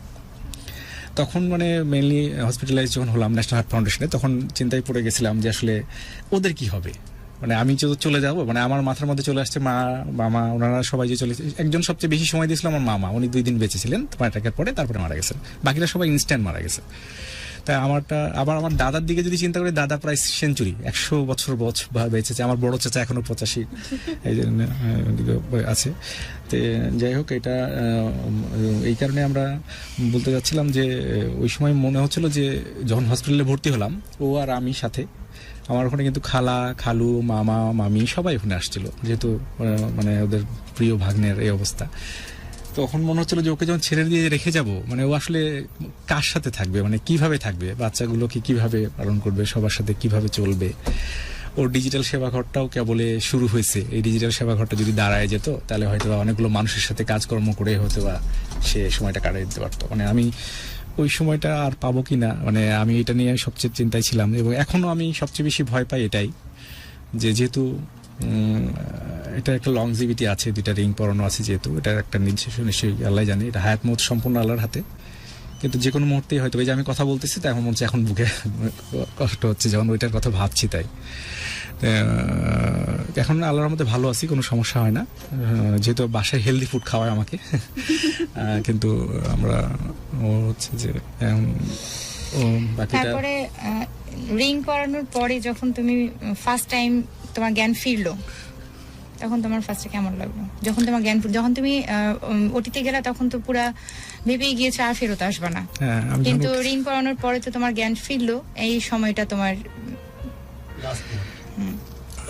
ওই সময় আসলে মনে হচ্ছিল যে মানে আমি তো আর ফেরত আসবো না। যখন ফেরত আসলাম তখন মনে হলো যে ওই যে তখন এই গানটার কথা মনে হচ্ছিল যে আর কি, ঝগড়াঝাটি বাক বিতঙ্গ যতই হোক পাড়ার লোকে বলবেই, কিন্তু মানে তোমার আমার সংসার থাকবেই, মানে এটা আমার কাছে মনে হচ্ছিল যে যত যাই হোক না কেন, মনে হয় আরো কিছুদিন আবার আল্লাহ রেখেছে। কারণ জ্ঞানও তো কারো ক্ষতি করি নাই, এটা সবচেয়ে বড় জিনিস, জ্ঞান তো কারো ক্ষতি করি নাই, চেষ্টা করেছি যে কোনো উপকার করতে না পারি, কারো ক্ষতি করব না, এটা সবসময় ছিল, এখনো ছিল। এবং আমি যত বড় হয়ে থাকি না কেন, আমি মনে করি যে সবার সাথে যেহেতু কাজ করে উঠেছি, ওই সবার ওই লেভেলটা সবসময় মনে রাখা উচিত, মানে আমি রুটটা মনে রাখা উচিত, রুটটা ভুলে যাওয়া উচিত না, এটা আমার কাছে মনে হয়। এবং আমরা দোয়া করবেন সবাই যাতে আমরা মানে আমার দাড়ি পেকেছে, দেখেন ওর কিছুই পাকে না এখনো, মানে ওকে তো বোঝাই যায় না, ওর মেয়ে ক্লাস 9-এ পড়ে, ক্লাস 6-এ পড়ে ছেলে। হ্যাঁ, কেন আমার আসলে ওর সবচেয়ে স্বপ্ন হচ্ছে ও আমার সাথে বুড়ি হতে চাই, আর আমারও শখ হচ্ছে আমি ওর সাথে বুড়া হতে চাই। তা আপনারা দোয়া করবেন যাতে হচ্ছে আমরা বুড়াবুড়ি হতে পারি, আর বুড়াবুড়ি অবস্থাতে হলেও যেন সে আমার দিকে একবার হলেও দেখে, যখন কাজল লাগাবে। হ্যাঁ, যে কোনো সময় সে জন্য দেখে। ওর প্রিয় ছবিগুলো আমাকে পাঠাইতো মাঝে মাঝে, তো দেখা যাচ্ছে বুড়াবুড়ি হাঁটছে, একজন আরেকজনের হাত ধরে আছে, দুজন টুলে বসে আছে, এইগুলোই ওর প্রিয় ছবি। আর সবার জন্যই যে সম্পর্কের মাঝে বাঁচা উচিত, আর একটু গন্ডগোল হলো এখন এই সেপারেশন বা আদার্স যেই নেগেটিভ যেই রিলেশন গুলো অস্থিরতার জন্যই বেশি। তো যখন অনেক বেশি অস্থির হবে তখন কোনো সম্পর্ক নষ্ট না করে একটু স্থির হওয়া দরকার, সময় নেওয়া দরকার, তাহলে সম্পর্কের মধ্যে বাঁচা সম্ভব। খুবই চমৎকার, থ্যাংক ইউ সো মাচ আপু, থ্যাংক ইউ সো মাচ ভাইয়া, অনেক অনেক দর্শকদের সবাই ভালো থাকবেন, সবাই ভালো থাকবেন, দোয়া রাখবেন। আমাদের সাথে এতক্ষণ ধরে ছিল, আমাদের গল্পগুলো মানে মনটা খুশি করে দিচ্ছে। আসসালামু আলাইকুম ওয়া রাহমাতুল্লাহ। আর সবাই ঢাকা এফএম এর 90.4 এর পক্ষ থেকে ধন্যবাদ, 90.4 এবং গুরু ভালোবাসার বাংলাদেশ, গুরু অঙ্গনাপু সবাইকে আপনাদের ধরে, এবং প্রডিউসার জুয়েল ভাই সামনে ছিলেন, তাকেও ধন্যবাদ। সবাই যারা ক্যামেরার পিছনে আছেন তাদেরকে রাত জেগে কষ্ট করার জন্য ধন্যবাদ। সবাই ভালো থাকবেন। So thank you so much dear listeners and dear viewers, যারা এতক্ষণ অবধি আমাদের সঙ্গে ছিলেন। খুবই চমৎকার একটা ভালোবাসার গল্প আমরা শুনলাম। সো আজকে আর শো বাড়াচ্ছি না, আজকের মতো শো র্যাপ করছি। আগামী থার্সডেতে যদি বেঁচে থাকে, সব ঠিক থাকে, অঙ্গনাবা চলে আসবে ভালোবাসা বাংলাদেশ নিয়ে ঢাকা এফএম 90.4 এ। ততক্ষণ পর্যন্ত আপু একটা খুব চমৎকার গান ভাইয়ার জন্য গেয়েছিল, সেই গানটা দিয়ে আসলে আজকে শোটা র্যাপ করতে যাচ্ছি। Yes, and right now this is me Angan ফ্রাইয়া signing off for today. You guys take care, bye by.